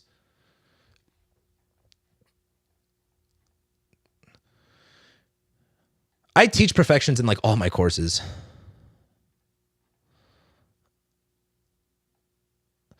Only 5 charts. The reason it's only 5 charts is I have to make money somehow. If I gave you guys everything, then I wouldn't make money from it. And if I don't make money from it, I can't grow it to the degree that I want to grow it at. So that's why free users didn't get any free charts. They only had their birth chart. So I'm doing that. And what I'm working on, and this is kind of hard to do with how Apple works, but what I'm working on is a way for people to buy charts. So like, let's say you're a free user and you don't want the subscription, but you want more birth charts on there. You could buy like 100 saved charts or something like that. That's what I'm working on. Do you share your tech setup anywhere, like an Amazon list? Yeah, it's a little bit out of date, but I've got a video on YouTube about my YouTube setup. It should work for an old iPhone, but I couldn't tell you. How will you ensure all of our information is private at a cybersecurity level? So the thing is right now, the backend AI that I use, I can ensure that. That's kind of part of how the system works. And that's true for everything. But my goal with the AI is this. So right now we're using a plethora of different, let's say AI third parties to use with StarTech. What my goal is to build up revenue. So I need to make a lot of money on this to do this, because this is not fucking cheap. But if I can build up enough revenue, I could build my own proprietary AI model for astrology. That's what I want. That is what secures the future. And you know what I'm going to do with it? Here's where it gets really crazy. You guys don't even know shit about tokenization and NFTs yet, too, by the way. And NFTs aren't just monkey paintings, by the way. Like NFTs is like the future of digital documentation. But what I want to do is build up enough revenue, spend about $250,000 on engineering my own proprietary AI. And that's not including the server cost. It's not including the compute cost, any of that. That's just getting it together. And so then I have a proprietary AI. That's all astrology. And then I can go to professional astrologers. Let's say, name anybody. And I say, hey, I want to train my model off of your data. Give me your data, and we will tokenize that data. So when you use the StarTech AI, the cost of compute that goes into that gets tokenized, gets spit out to the source text. Do you guys understand what I'm doing here? Do you understand? Imagine every time you chat GPT'd something, every single piece of information that it used went to whatever cost that did half of that cost or part of that cost went into the pockets of the people that produced that by the work that it was trained off of. That's what I'm working on. That's the next level stuff. And that's how you incentivize people to stay in the system, is everyone's going to be using it, and it's going to build off of that data. It's where your data is stored, and it's where your data can be monetized. And when we're talking about AI, we're talking about legacy stuff. So when we're talking 100 years from now when you're dead, that model is still using some of that, and there's still some money going into that.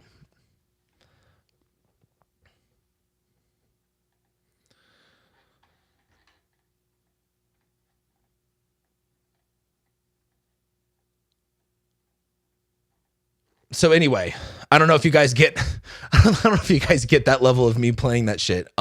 It's pretty intense though. So that's kind of what I'm working on with it. Someone asked me too, like what I was going to do with the AI with it.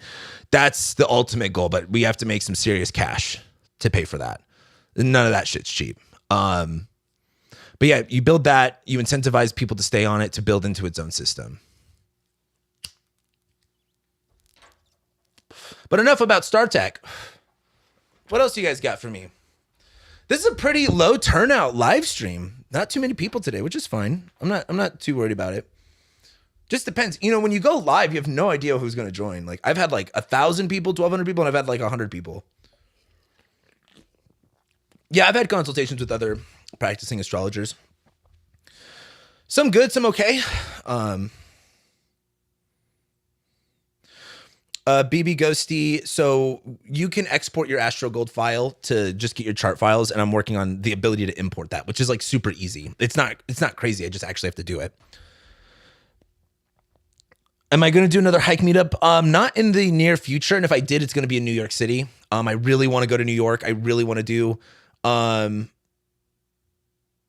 want to go to New York. I want to do like an event there, and so if I do another hike, it'll be something like that, but it won't be a hike in New York.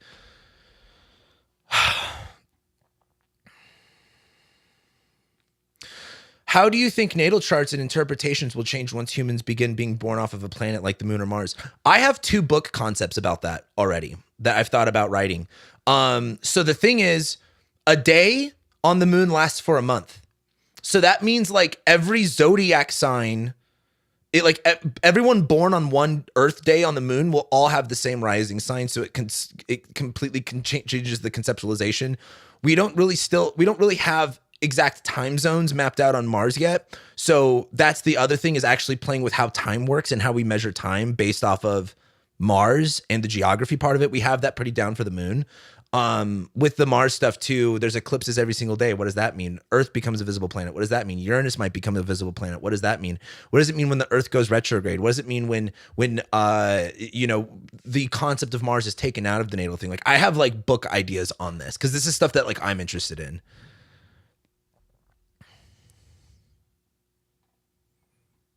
Are you into degree theory? No, I'm not. It's dumb. Your app is for astrologers and astrology seekers. Thank you. Carrying the flame. We are carrying the flame. StarTech's carrying the flame. What is your favorite things about astrology, and what is your ultimate goal to uncover with it? I don't have an ultimate goal to uncover. Well, actually, I do. I lied. I think it's real. I think astrologers should stop pussyfooting and call it science. I don't like when astrologers are like, it's not a science. Then what is it? We're making predictions. Then what is it? It's not an art. It is an art, but it's more than that. There's a science to it. And I think that, like, I have been correct too many times, not by my own, not that I'm like this crazy magical person. I just followed the rules and I was able to make good predictions, make correct predictions. So there has to be a rhyme and a reason to it. There has to be. And so I think if astrologers grew some big hairy balls for once and actually asserted astrology as a science, and we had the funding and the research, which is what StarTech's gonna be built on, to prove that it's real, that's the mission I'm on. But that's me on I'm playing 5D chess, guys. So my favorite thing about astrology is that it's real as fuck, I think.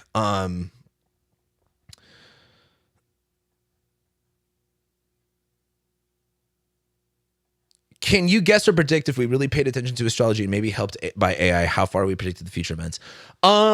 Yes and no. I think things have happened. There's been too much that's happened too fast.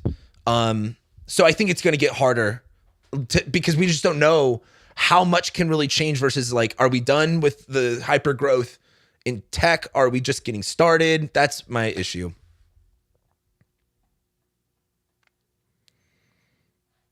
What do you think about when the moon is void? I don't know. Nothing. What do I think about the moon being void? It ain't doing nothing. I think void moons are more positive than negative, in my opinion.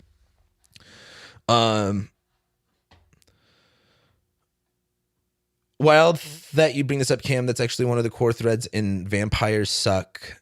Consciousness uploaded into the eternal system, trapped into a loop you can't escape. Yeah.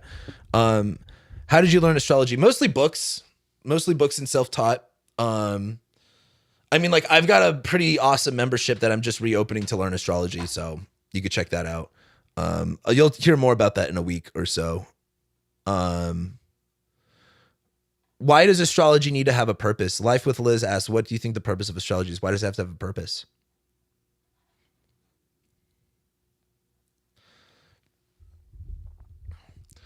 What do you think of using astrology charts to generate fictional character personality / life events? We have you. I mean, that's something to do. Can you read the chart the right way?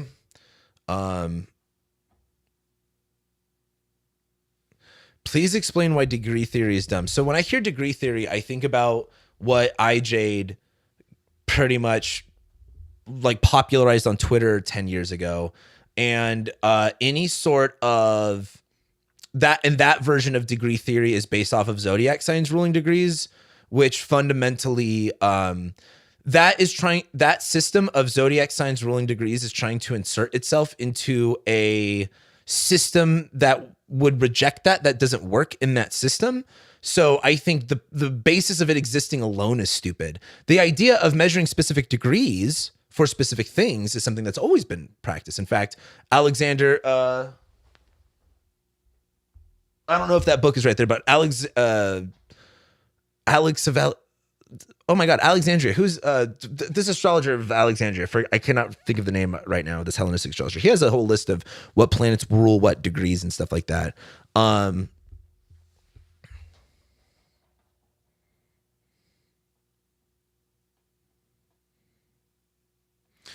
Do you think astrology is going to get persecuted and massively attacked more than now in the near future? Heard astrologers say it could be hard practicing astrology in the future. Yeah, no, they're wrong. All these astrologers being like, oh, that's it. Hello, astrology's been around for 5,000 years. It's not going anywhere. And when astrologers act like that, they're not helping us. So here's how to go about it, in my opinion. So, and this is why too, this is what pisses me off about the astrology community, because they don't do anything like this. Like ISAR doesn't actually do anything for the benefit of what the market thinks about astrology. If I were in charge of everything, I would push astrology towards the health and wellness. All of the money in tech is going into health and wellness, and it probably will for the next 20 to 30 years. I would push astrology into that category really hard right now. I would put it into the personal development category. I would do such a hard marketing campaign on disconnecting anything occult and spirituality to, spirituality, but occult or like bad things like that from it. But no, I think the cat's out of the bag. This isn't going anywhere. And I think when they say that, I don't think they're this is my issue with a lot of astrologers too, is they're not really clued into what's going on, like at all. Where it's like, yeah, I mean, like if you're just watching what CNN says about what Trump had to say today, you would probably think all types of things. But when you actually know what you're looking for, you're gonna know what's going on. In your 10-year journey as a professional astrologer, what are the major moments of your business and what things made the biggest difference to get those to the next level? Interesting question. In your 10-year journey as a pro astrologer, what are the major moments of my business? Probably when I hit my L1 my L1 peak period, 10th from fortune in astrology in my chart. That really helped. YouTube changed my life, and the things that really made the difference was being open to change, not getting stuck in a rut, and always adapting, always changing, never consistent. I was consistent with what I was doing, but I never got stuck in one thing. I think that was my biggest benefit. And what made that would be the biggest difference. I see astrologers figure something out one time and they get stuck like that. It all being an astrologer is, and I feel like this is true with any business, is just not getting stuck. Don't get stuck. I feel like the Instagram's gone dead. Y'all are, hey, y'all live over there?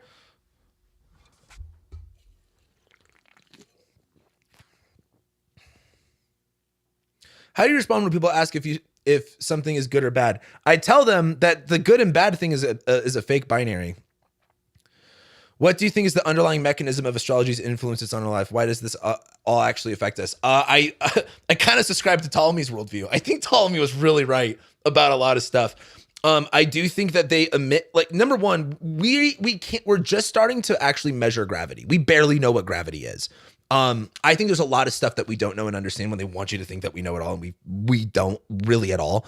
So I think that there's probably a million different mechanisms that could be activated that I think do have literal changes. And it's a very nature versus nurture question. I think a lot of it has to do with like frequencies, but that's like a whole other thing.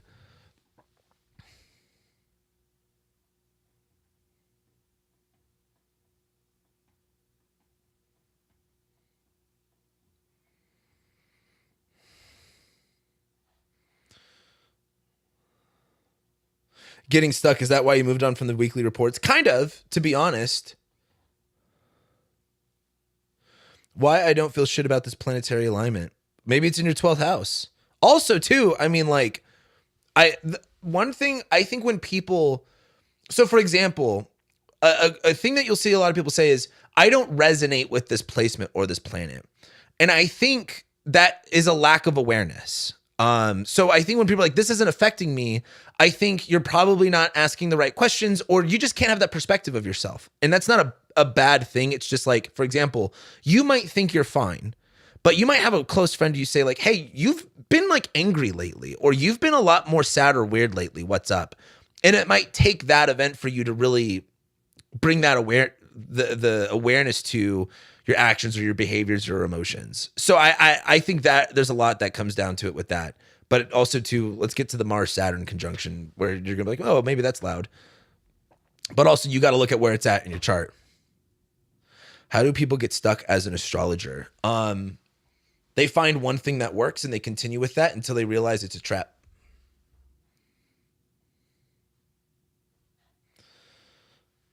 '11th house Aries, 12th house Taurus. Yeah, so it's mostly a friend thing, or community thing. I would just like, what's been going on there? What's been your attitude or your emotions around that stuff? Maybe, but again, the sun, moon, Mercury, Mars, Saturn, none of those might be your time lord. they might not be activated. So it may not be really that big. It, like, again, just because it's a big deal in the sky doesn't mean it's necessarily a big deal to you. Does that make sense? The Super Bowl is a big deal, but it's not a big deal to me.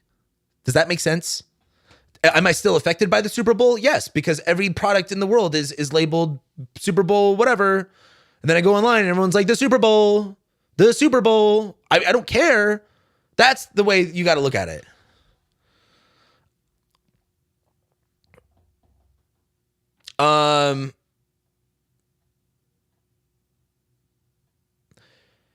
Your thoughts on astrocartography? I think it's really interesting. I think that is a still a fresh field of discovery that I'm super stoked more and more people are getting into, because that's like kind of like one of the only newer things to be like to really get into, and at a time when travel has never been more accessible.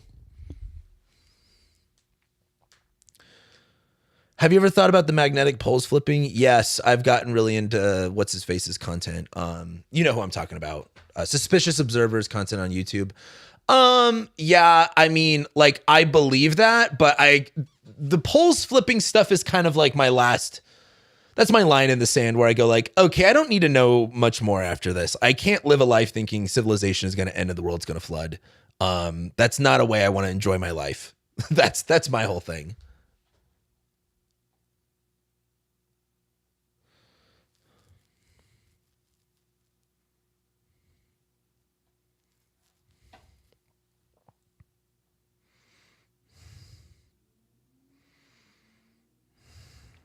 Should I be nervous about Pluto touching my Venus, Sun, Jupiter, and second house of Aquarius in the future? So here's all right, SWATs 6528. We're going to make you an example today. And I'm sorry it has to be this way. Can we just read your question? Should I be nervous? That's how you open it. If we just cut everything else off there, I could say you should be terrified. More than nervous. You should just I can't say certain things on YouTube and Instagram. I don't want to get booted off. But like, why would you ask someone, should I be nervous? And what if I told you, yeah, you should be? Is that going to help you? So I'm going to tell you, no, you don't have to be. But I don't know but let's also say you have like Venus and Jupiter in the second house. And let's say they're conjoining. That's great for money. And let's say you call me and you're like, Cam, there's this Ethiopian prince that's going to give me all of his money if I just give him my bank info. I'd be like, well, you're going to be a fucking idiot and fuck yourself over. And that could be a Pluto, Venus, Jupiter thing, but probably not. So like, don't worry. It's more about money. Again, it'd be more about like your relationship to it. There's probably going to be certain events that occur that change your position on on what you value and what you believe about money. That will be very important and impactful. When Pluto went opposite my sun, that's when like the FBI and the police were all up my ass about nothing. And that really freaked me out for a while.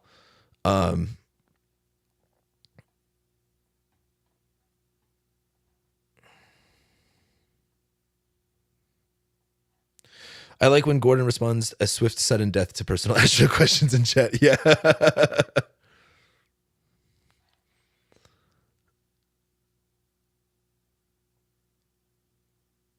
What could be some benefits from being a Scorpio moon? Oh, I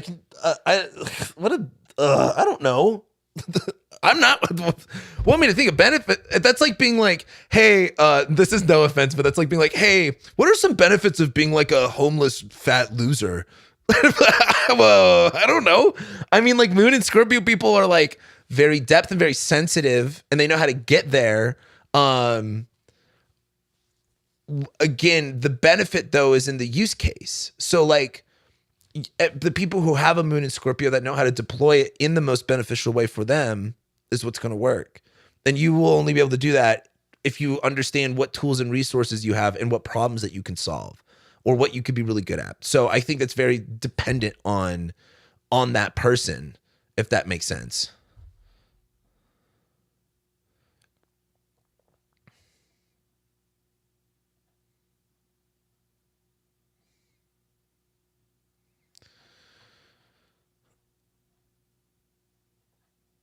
Getting married in August after the eclipse and just before Jupiter moves into my 7th in Leo, kind of insane.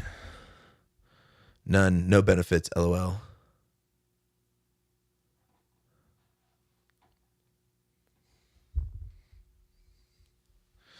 Do you feel like you're happy with the fan base you got? What's your vibe read on us? Yes, I have a complicated relationship.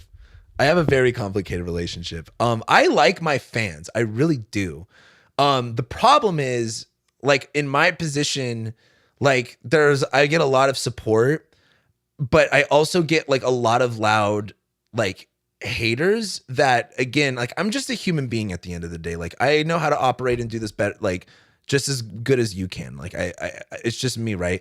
But I like it because ever since I started being I just say whatever the fuck I want, and you guys love it, and I love that. So I love that I've cultivated an audience for that. Do you guys know how many content creators are terrified of their audience? Like, if it is one thing, it is, I am not scared of my audience. I don't give a fuck. But a lot of people are really terrified of their audience. Whether it's about the shaming, canceling, doing the wrong thing. And so a lot of these content creators live in fear, and I don't get that, if that makes sense.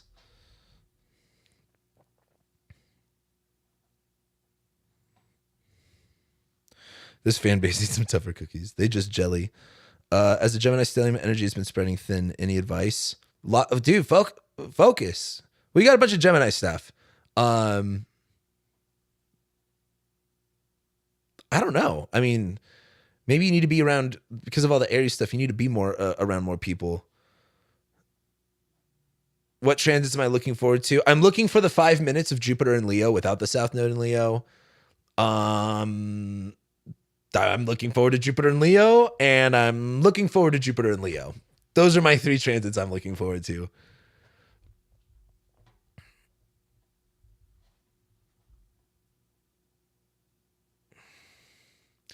Denise Vaughn Elsner says, what about you, Cam? What about me? What do you want to know? Are there any predictive techniques you found don't work as well as others? I'm talking things like solar returns, progression, solar arcs. I don't do solar arcs unless I might get that confused with something else. No, I think secondary progressions are not good for specific, like, I think secondary progressions are better in hindsight. I've just noticed a lot of clients they don't feel any sort of change or difference when something happens in secondary progress charts. And it's just something better to be like, yeah, in a few years, you'll look back at this time and confirm this, but you're not going to like see it right now.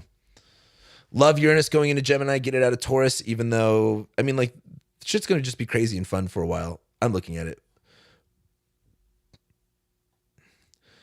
That's also what I've noticed. The support we give you is very passionate, loyal. I find it warm, but haters have the same energy with you, almost obsessed. Do you see that in your chart? Yes. Do you know how many? Do you guys know my lore of all of the crazy women followers I've had? And it's like the same thing every time. It's in my chart. My 12th ruler is Mars in Gemini on my descendant. So like I get crazy stalkers. I get crazy haters. And also my sun is at the first decan of Leo. Like a part of being a first decan Leo is dealing with the projection and dealing with the spotlight that minimizes everything else and that focuses more on singular things. So it's just a part of my life. I've just accepted that. What if you have the same moon as your child? Does this mean you relate better? Yeah. Or that you relate the same. Why were you canceled, Cam? Oh, I had tweets when I was 14 years old that everybody got all mad about because they didn't realize what I grew up in. I had these like privileged white people that went to 4-year universities try to like race check me. Like I grew up selling drugs with my friends doing hood rat shit. I did nothing legal between the ages of 13 and 18. It was probably when I stopped. So I tweeted some Juicy J lyrics with the N-word, and you would have thought I'd murdered a child. And so that's where it all began. And then, of course, I didn't get the vaccine, so everyone had to jump on that bandwagon and hate me for that.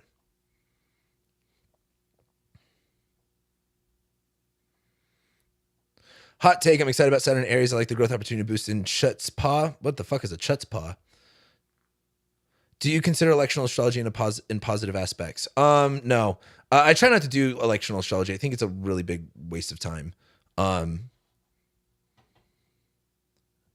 My rising and moon is Sag rising, moon in Libra. Are you about to spark a drink? Yeah, I'm trying to. I'm like reading 2 sets of comments here. Are you living on any major lines right now? Yeah, I live near my Mars descendant line and my moon in Libra line, my moon midheaven. But the problem is, this is my one issue I have with astrocartography. I have really good lines over Seattle. I don't want to live in Seattle. I don't want to live in Seattle. The best place I have lines to is also the east coast of Australia. I would live there maybe, but I'm not that into Australia. So that's kind of my only issue is like, I don't like there, like, I like the desert. I love this area of this country is like the Mojave Desert. I'm obsessed with it. I'm such a nerd about the desert. So I like being here. So, you know, what am I supposed, like, again, that's my issue with like, now if I had good astrocartography lines, like for example, I have like my Mercury descendant line over Costa Rica. I want to go to Costa Rica.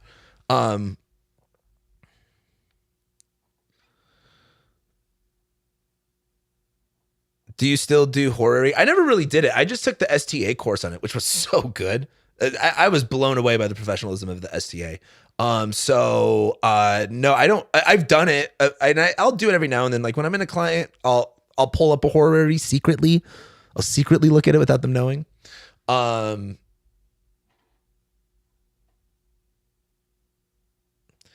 is Astro Twitter stuff like that? Yeah, I think the astrology community is like really vicious.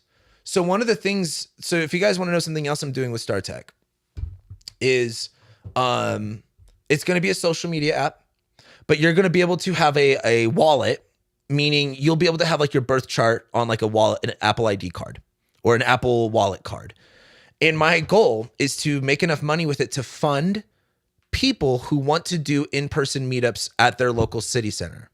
You're going to have to apply. I'm going to have to trust you. But the idea is if you want to host a local astrology meetup, your first problem is always going to be finding a venue space. What my proposition is I will pay for the venue space. StarTech will pay for the venue space for astrology meetups to happen. They just have to be, tickets have to be purchased and used via the app. Now, tickets will still be sold, and those tickets will go directly to the speakers. And StarTech will cover the cost of the venue. So I'm trying to redo the astrology community. And personally, I think it's politics. Regardless of what your politics are, I think you should be able to practice and talk about astrology. But if you go to astrology community things, they are very, very, very left to a degree in which perfectionism is the ultimate virtue in which none can achieve. And so therefore they cannibalize themselves. And I think it's created a lot of distance, and I think it's created a lot of hatred and resentment. And it's because astrology attracts a lot of outsiders, and people on the outside typically lean much more left in politics, you know, like gay people, just weird people like that, right? So I do think that it's just a part of that. And I think and also to the leadership in the astrology world promotes it too, and that's what really pisses me off. There's a couple big names I can think of right now that not only don't say anything about it, but actively promote it when it benefits them. And I think it's gross. I think it's a lack of leadership. And I think that's also the reason there's a lack of leadership in the astrology space is there's a lack of like masculinity, to be honest with you.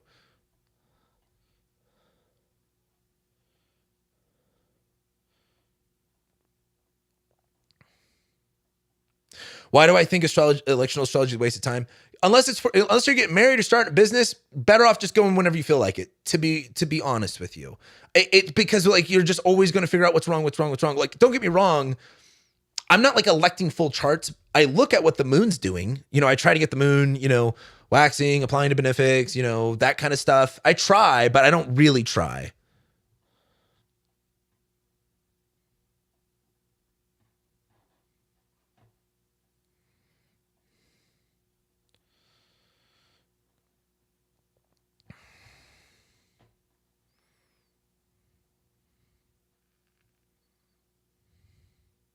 Living in Seattle now, you would hate it. Yeah, I can't do, I like the sun. I like the sun. I like it being 100 degrees. The gambling's cool. I love Vegas, dude. Vegas is such a slept on city. I think it'll get bigger as the years go on. Um,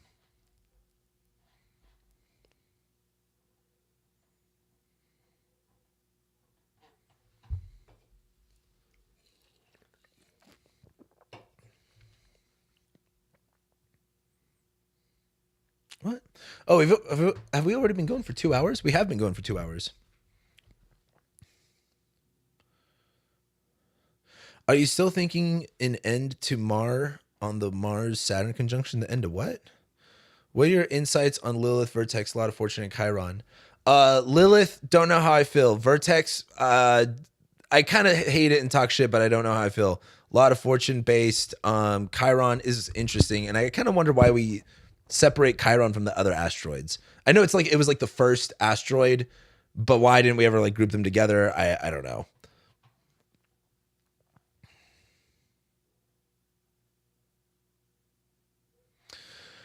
Virgo Sun Cap Rising, bro knows. What do I know? Ever been to Texas? When I was a kid. Not actually, though. War. Do you think the war will what? Are you still thinking an end to the war on the Mars-Saturn conjunction? Maybe, dude. The problem with this war thing is Trump changes his mind every 5 minutes. So, like, I don't know. And then, like, they could be like, the war's ending and then it could just come back up. So, like, this is a very, like, in my opinion, it's all pretty fucked. I don't think we're going to do a land invasion. It doesn't make sense on a lot of levels. It doesn't make sense. And I don't have the time to sit here and explain why that wouldn't. But they just may do something that doesn't make sense.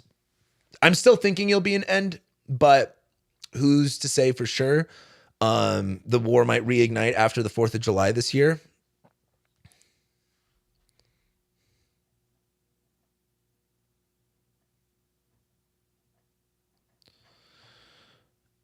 K-Tech, hey, he could say it ends and then turns around on a dime. He's whack. Yeah, like I have no idea what's going to happen with it. I still think the Mars-Saturn conjunction will be something significant about the concept of the war ending. Whether it literally does or not, who's to say? What do you think about Jupiter and Leo with K2? Dude, I know. So with all of my clients, it's like the Mars-Jupiter South Node conjunction. I still don't understand why. Like, if Jupiter and Leo is going to be this expansion of, like, you could say publicity, or you could say confidence, and K2 might be about bringing that back up into the world again. But then Mars going through and retrograding, it's a lot of, like, I've kind of talked about the Mars Jupiter South Node conjunction at the end of the year as it's like a grand finale of fireworks, but it ends up being a dud. Like, nothing happens.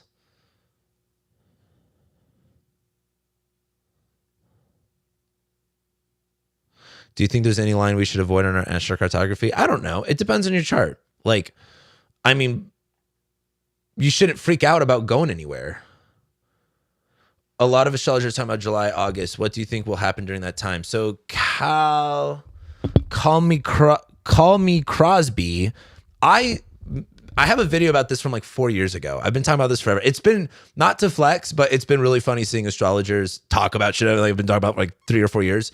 I think we're going to have a terrorist attack on July 4th, to be honest. I was more in the camp that we were going to get, like, that's when the Civil War would kick off. But if there was a civil war in America, it would be between states versus Fed. And that still could happen. Like, in January this year with the whole Minneapolis thing, I was kind of like, is this the state versus Fed situation? I don't think it's going to be like individual people going. It doesn't make sense. It's not going to happen. I would argue if there was like a terrorist attack, I think it'd be then. And I think that's what July 4th will be. Thank you, K-Tac, for that comment. I appreciate that.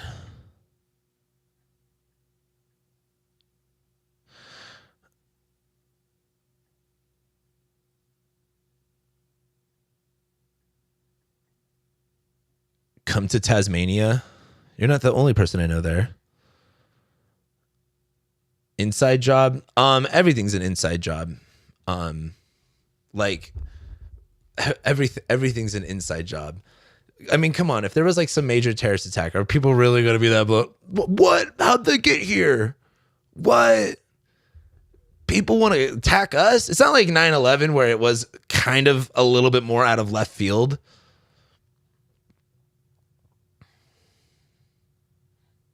The transit that prompts this is the Mars-Uranus conjunction in Gemini.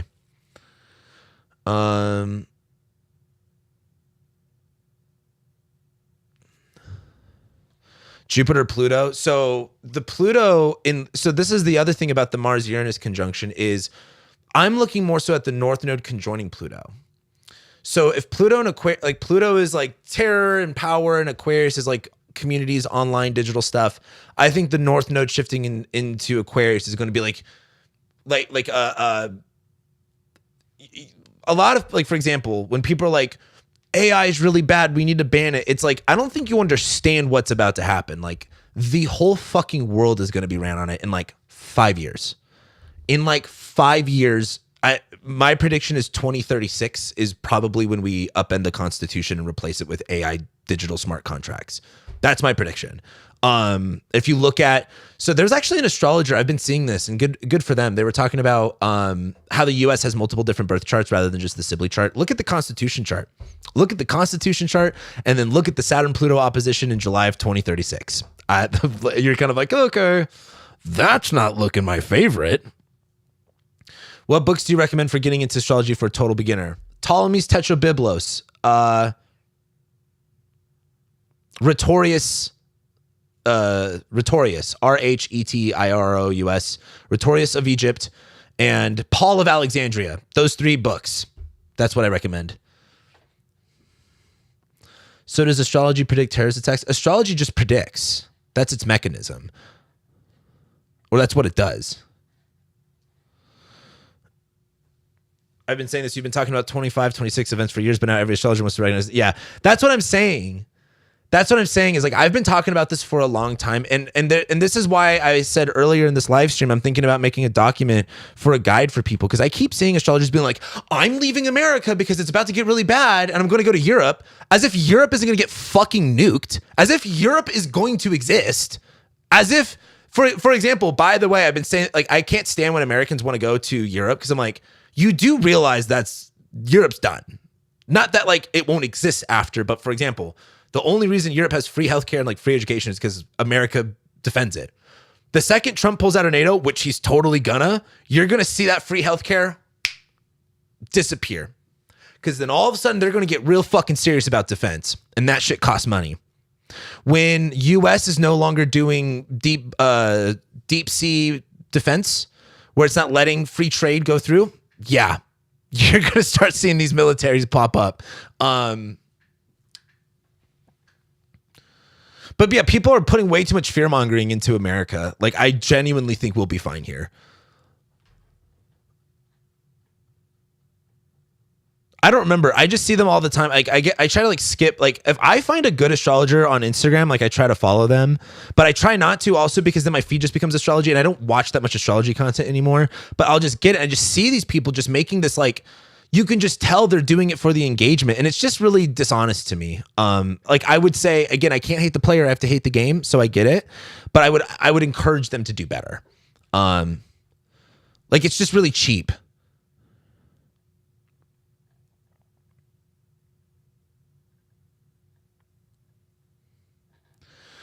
Do you look at / use the nodal bendings? Yeah, so my ascendant ruler is at the bending of the nodes.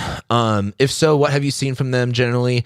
It's not something that I have like a full, like, this is exactly how I view it and see it and what it is. I've just noticed, like, usually what I try to look at is when I notice something is like, do I even notice an energy difference? Like, I think that is a much more sensitive and a higher pressure point is the easiest way I would put it.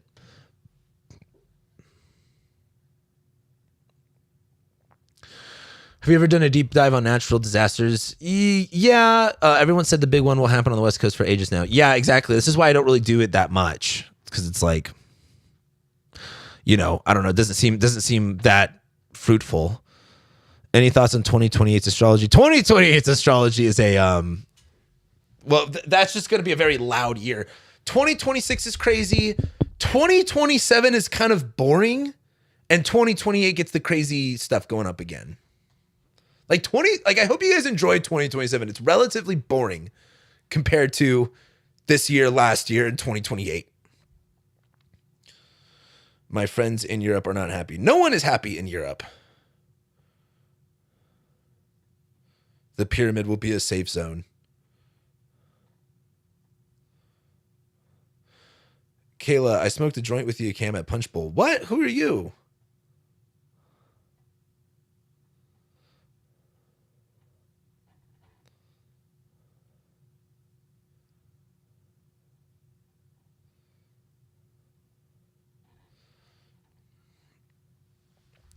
Where do you think is a good place to be? I agree, Europe. I would not want to go to. It's really just like, what's your flavor of apocalypse that you can handle? To be honest, like, it's just whatever, you know. Choose you're joining the apocalypse. Choose which environment you want to be in. Certain places will have certain problems, right? I mean, Australia's got that oil issue, that's for sure. I think Australia will get it worse during the China thing, but Australia is mostly economic issues. Chinese Bazi natal charts. No, so I really want to get into Chinese astrology because everybody, remember how much content was about the year of the horse? And I kept seeing so many people talk about the year of the horse that I know for a fact didn't know shit about Chinese astrology. And my problem with Chinese astrology is like, I cannot find anything on it. Like, if someone could send me like a fucking detailed ancient book on it, I would love that. Because like, I would love to know what they were looking at, how they were doing it. When you Google stuff, like I try, when I read Chinese astrology online, I try to go to the Chinese magazines. It's just hard to find anything on for me. And so I couldn't find anything on it. I'm in Vegas. What's your flavor? What do you mean, what's my flavor? Hi, Cam. I'd like to launch or announce something on April 17th. I see Instagram Astrology was saying we shouldn't launch anything that week or near the new moon. I would wait for the moon to be waxing or like visible. That, like, when the moon's in Taurus, that's not a bad time. It's just like it. I wouldn't. It depends on the nature of what you're doing, and so it might work for you on certain things. It might not work for other things. Have you seen anything about Mexico's astrology? Just wondering because you're the only one I trust with Mundane. No, I haven't really looked at their chart. I haven't been. Oh, you are an hour from Gordon. Cool. I just haven't really been I haven't been doing the geopolitics stuff. Like I've been busy. Like I've just been honestly busy building the fucking app, doing music too. Of like, and like, here's the thing, guys. With a lot of the geopolitical astrology stuff, I can't care about it anymore. Like I can't. It's not good for me, and it's stupid. It's stupid. When you realize, like, the whole World War III stuff and the Iran war is a joke, and it's like, what am I getting from this? What am I doing here? Like, I've stopped caring or researching, to be honest with you. It doesn't excite me anymore, but I've also been busy.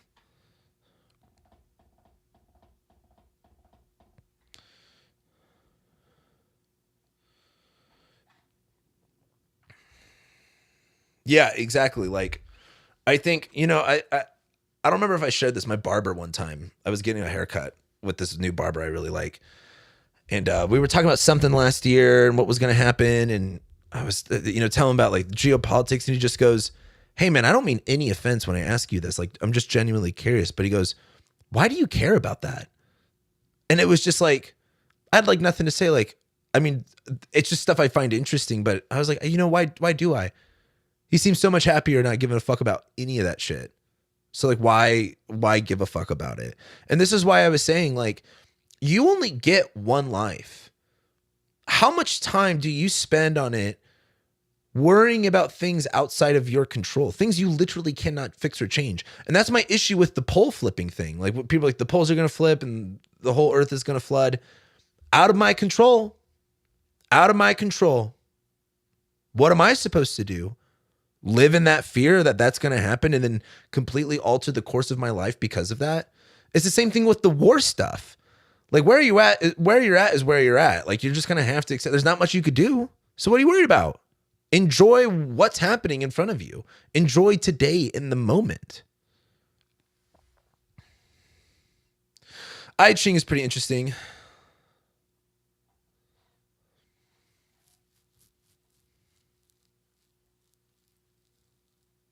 Nothing in Chinese astrology that supports it whatsoever. Yeah, it's been hard. How do you read Western astrology? What are your sources to double back on information? I mean, I'm reading mostly Persian, Egyptian, and Hellenic resources. Like all of my stuff's based off ancient astrology.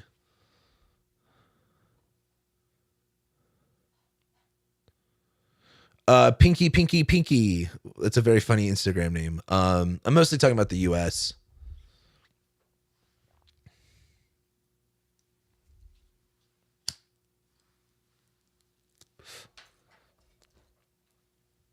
What time is it? 7:12. What other questions you guys could bother me with before we wrap this up? Oh my God, what is going on with my phone? Holy shit.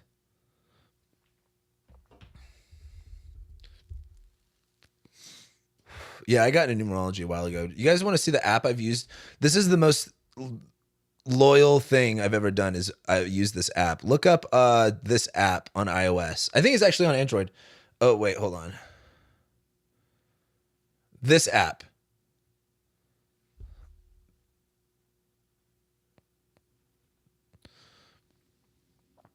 Tarot and numerology is what it's called. Tarot numerology.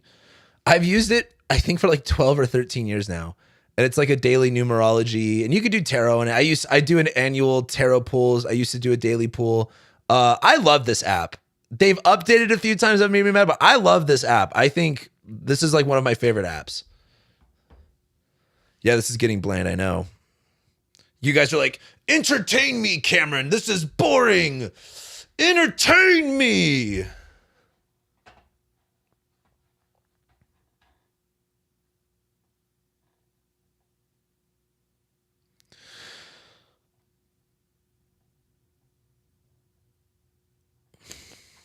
Yeah, nothing. You guys got nothing right now, huh? I wish I could listen to music in live stream without getting like flagged or taken down.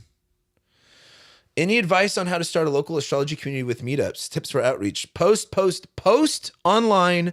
Find a venue space that someone is familiar with. Like if there's a crystal shop or whatever, ask them. I would go to them first. Ask your friends. Activities. Usually all of the meetups are just one lecture, which is really boring. And that's something I want to change with StarTech. But what I would argue is like, so the issue with a lot of these conferences is that they're just lectures. Like people want to hang out with other people and do astrology. So make it very casual and make it very interactive. Like I had a lot of fun on my LA astrology hike because I made everyone talk to each other. And that's like, I have a moon in Libra in the 11th house. I know how to connect people. But when it's just everyone quiet in a chair watching a teacher, they're not connecting. And by the time they're done, they're like, they want to get out of there. Like get people to talk and conversate and connect because that's how you actually build community. That would be what I would say.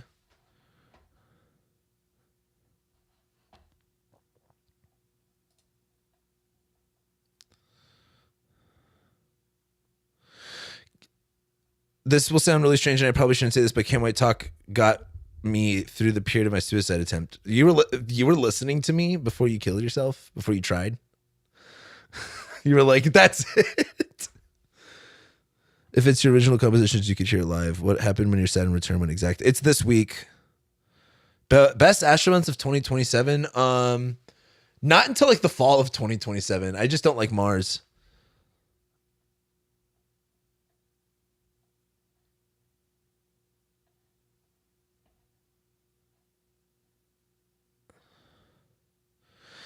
Face your destiny. If there were to be a solar flare induced grid collapse, what aspects of the next decade are most likely to correspond to that? Brother, if there's a full on grid collapse, you're not going to be able to pull up the chart for that moment. I don't know. I don't like speculating on bigger events that are so like implausible or like they're like, again, I get the grid collapse thing is possible, but more of like, I don't like speculating on stuff like that. I would argue the Pluto stuff is what I'm more so looking at.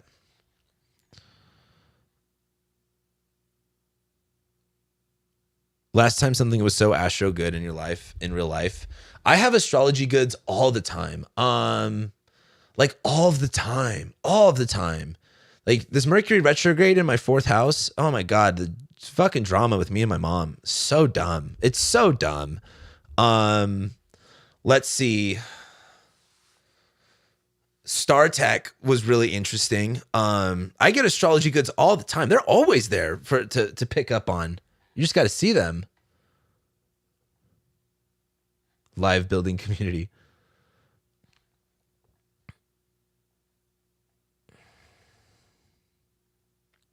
You don't have to entertain us, by the way, right? Some people say Pluto is not even a planet. You know who I can't stand and I refuse to listen to is like Uranian astrologers where they're just like making up planets. It's like, what are we doing? Why are we LARPing this? Why you don't have to do that. You know, you can actually look at, I don't know, the heavenly bodies in the sky. We could just look at, I don't know, what the universe actually has rather than making up some other fucking bullshit about it. First time I heard about that, I was like, what are you talking about? I actually teach about this in my planets course, about the Pluto being a planet thing. I forgot what my opinion is on it. It's been too while.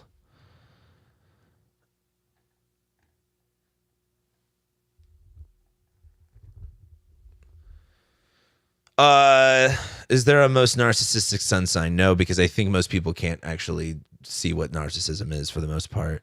How am I feeling about Uranus in my 7th house? I'm ready for it. Shake it up. Why not? Why not? I wish I could play music with you guys. That'd be cool. Genuine question. Do you know how people read Astro back then with technology? They were smart as fuck.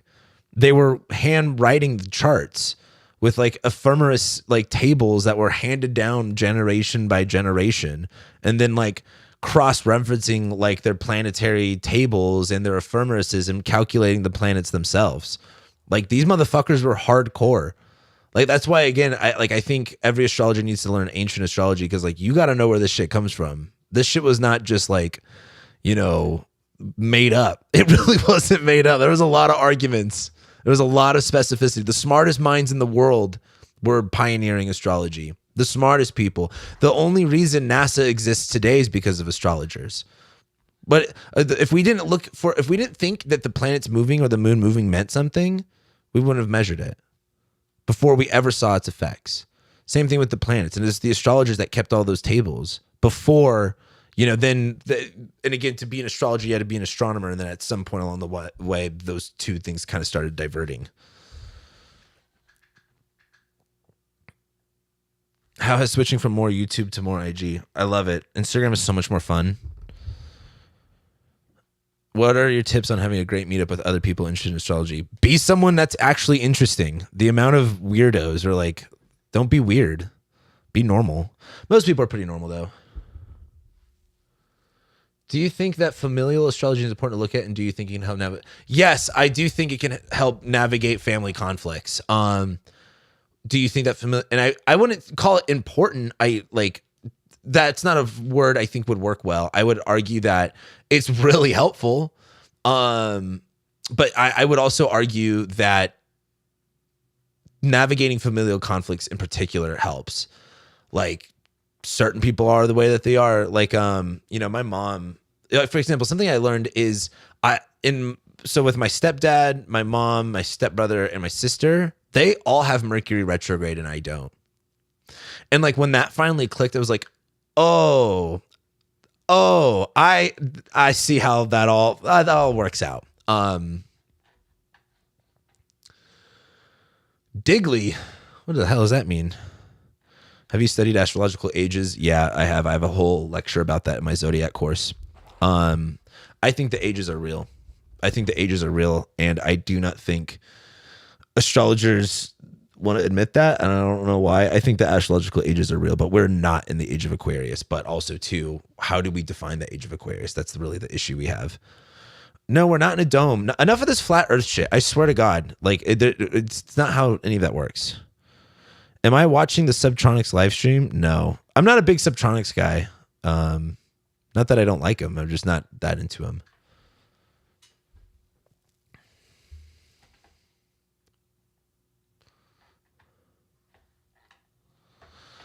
All right. You guys got 5 minutes to give me a good question. And then if there's no good questions, I'm going to go out of here.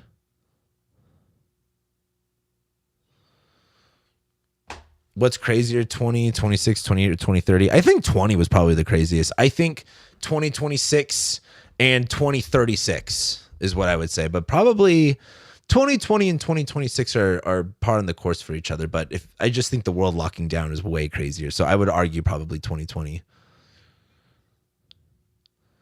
You should start a psychotherapy called Astro Psychotherapeutics. Yeah, no thanks. I don't actually want to deal with those people at all.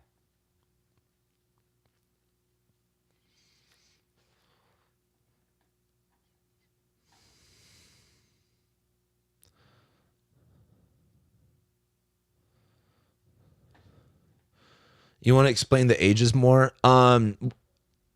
She's talking about like the age of Pisces, age of Aquarius. So did you know that humans started drinking milk around the time of the age of Cancer? Did you know domesticated animal milk? Did you know that the massive end of the ice age and the megafauna extinction and the rise of culture and society when the rise of grain being produced was during the age of Virgo? Did you know that the human diet primarily changed from primarily meat to grain during the age of Virgo? That right there is a lot to take in. Then you can watch like the Zeitgeist documentary to get like the age of Aries and Taurus stuff. And then Jesus comes in age of Pisces. I don't think the age of Aquarius starts for like another like couple hundred years or something like that. But that's that. If you just spend a little time doing research, it took me a while, but the age of Virgo thing was what really messed me up of like, oh shit, like, so you're telling me humans transitioned from eating and hunting and gathering to primarily being farmers and literally growing wheat. When it got really hot, and the ice melted and we could start growing crops. That all happened in the age of Virgo.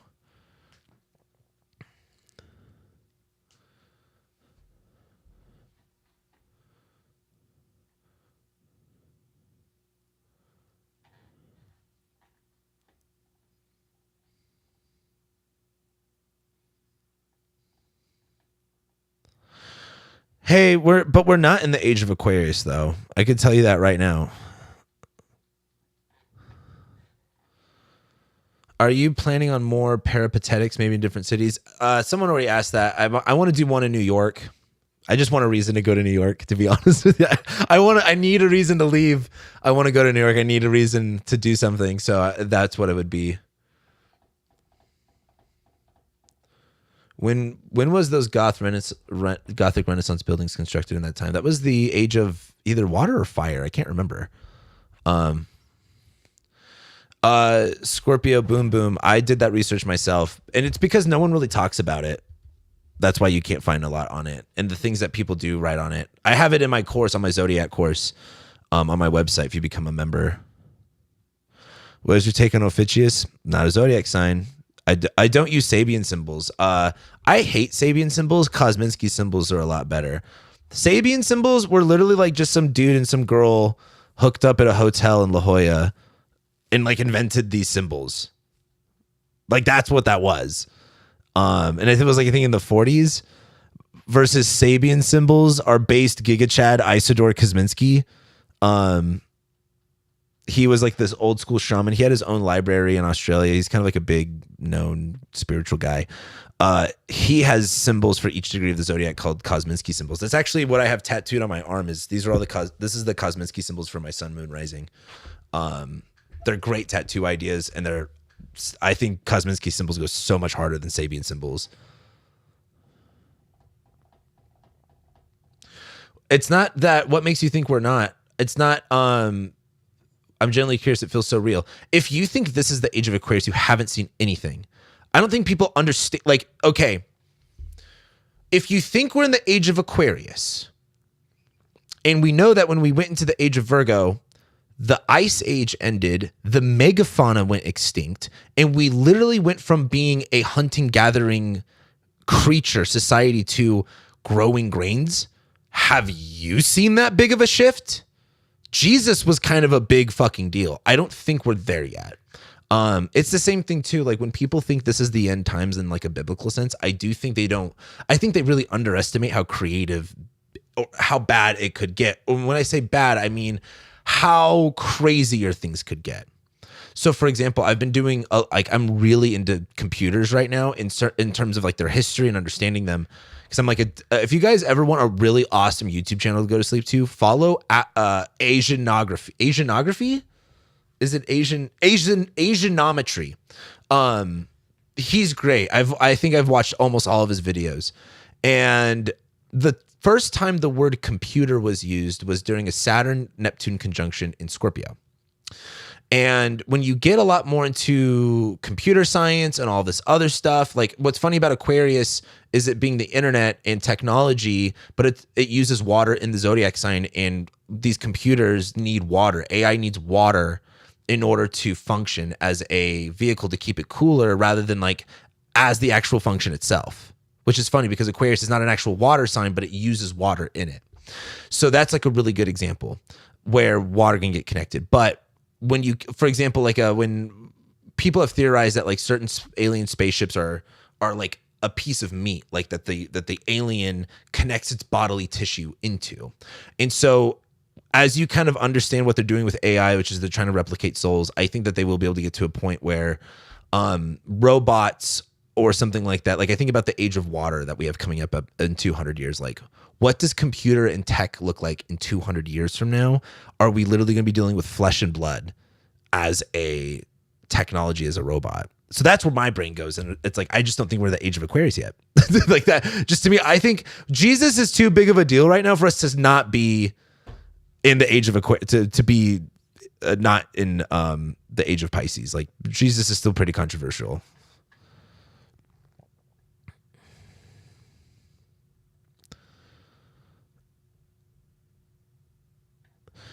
So about age of Aquarius, is it going to be better or worse? You're not going to be alive, so don't worry about it.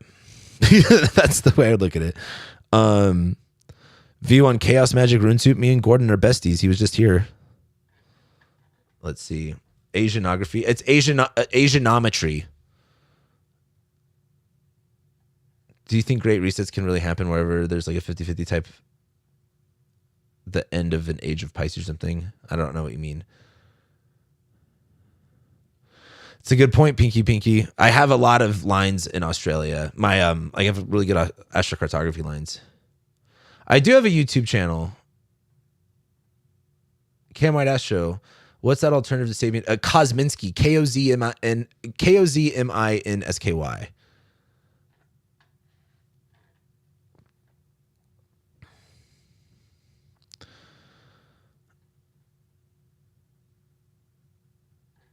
All right.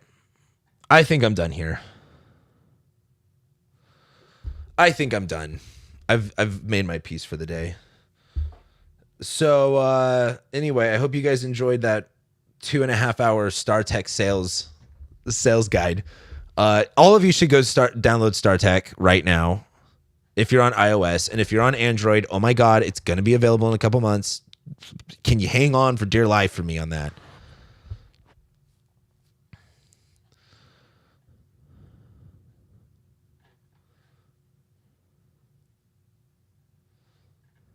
Okay. All right. I'm going to end it there. I appreciate your guys' time. Have a wonderful beginning of your week. I'll just end off with this too, since a lot of you are here that didn't get started with us. Like a lot of this week is not about holding back and not about pushing into something new. So don't be scared of the future. Get excited about the future, and that's how you'll create an exciting future. Gabrielure, do you take into consideration when doing a reading if a planet is in close proximity to a relevant star? Yes, I do. And how do you go about it? I give it 3 degrees, absolute max. And all a star does is enhance the planet's symbology, or whatever the word I'm trying to use is. The 3 books one more time: Ptolemy's Tetrabiblos, Paul of Alexandria, Rhetorius the Egyptian. That's what those 3 books are. Get started there. If you get started there, you'll go really far. Let's see. All right, guys. I'll go live again at some point. I'm doing both whole sign and pluses, but mostly whole sign. Okay. I'll just end up keeping reading this. So I'll get going. All right. Bye.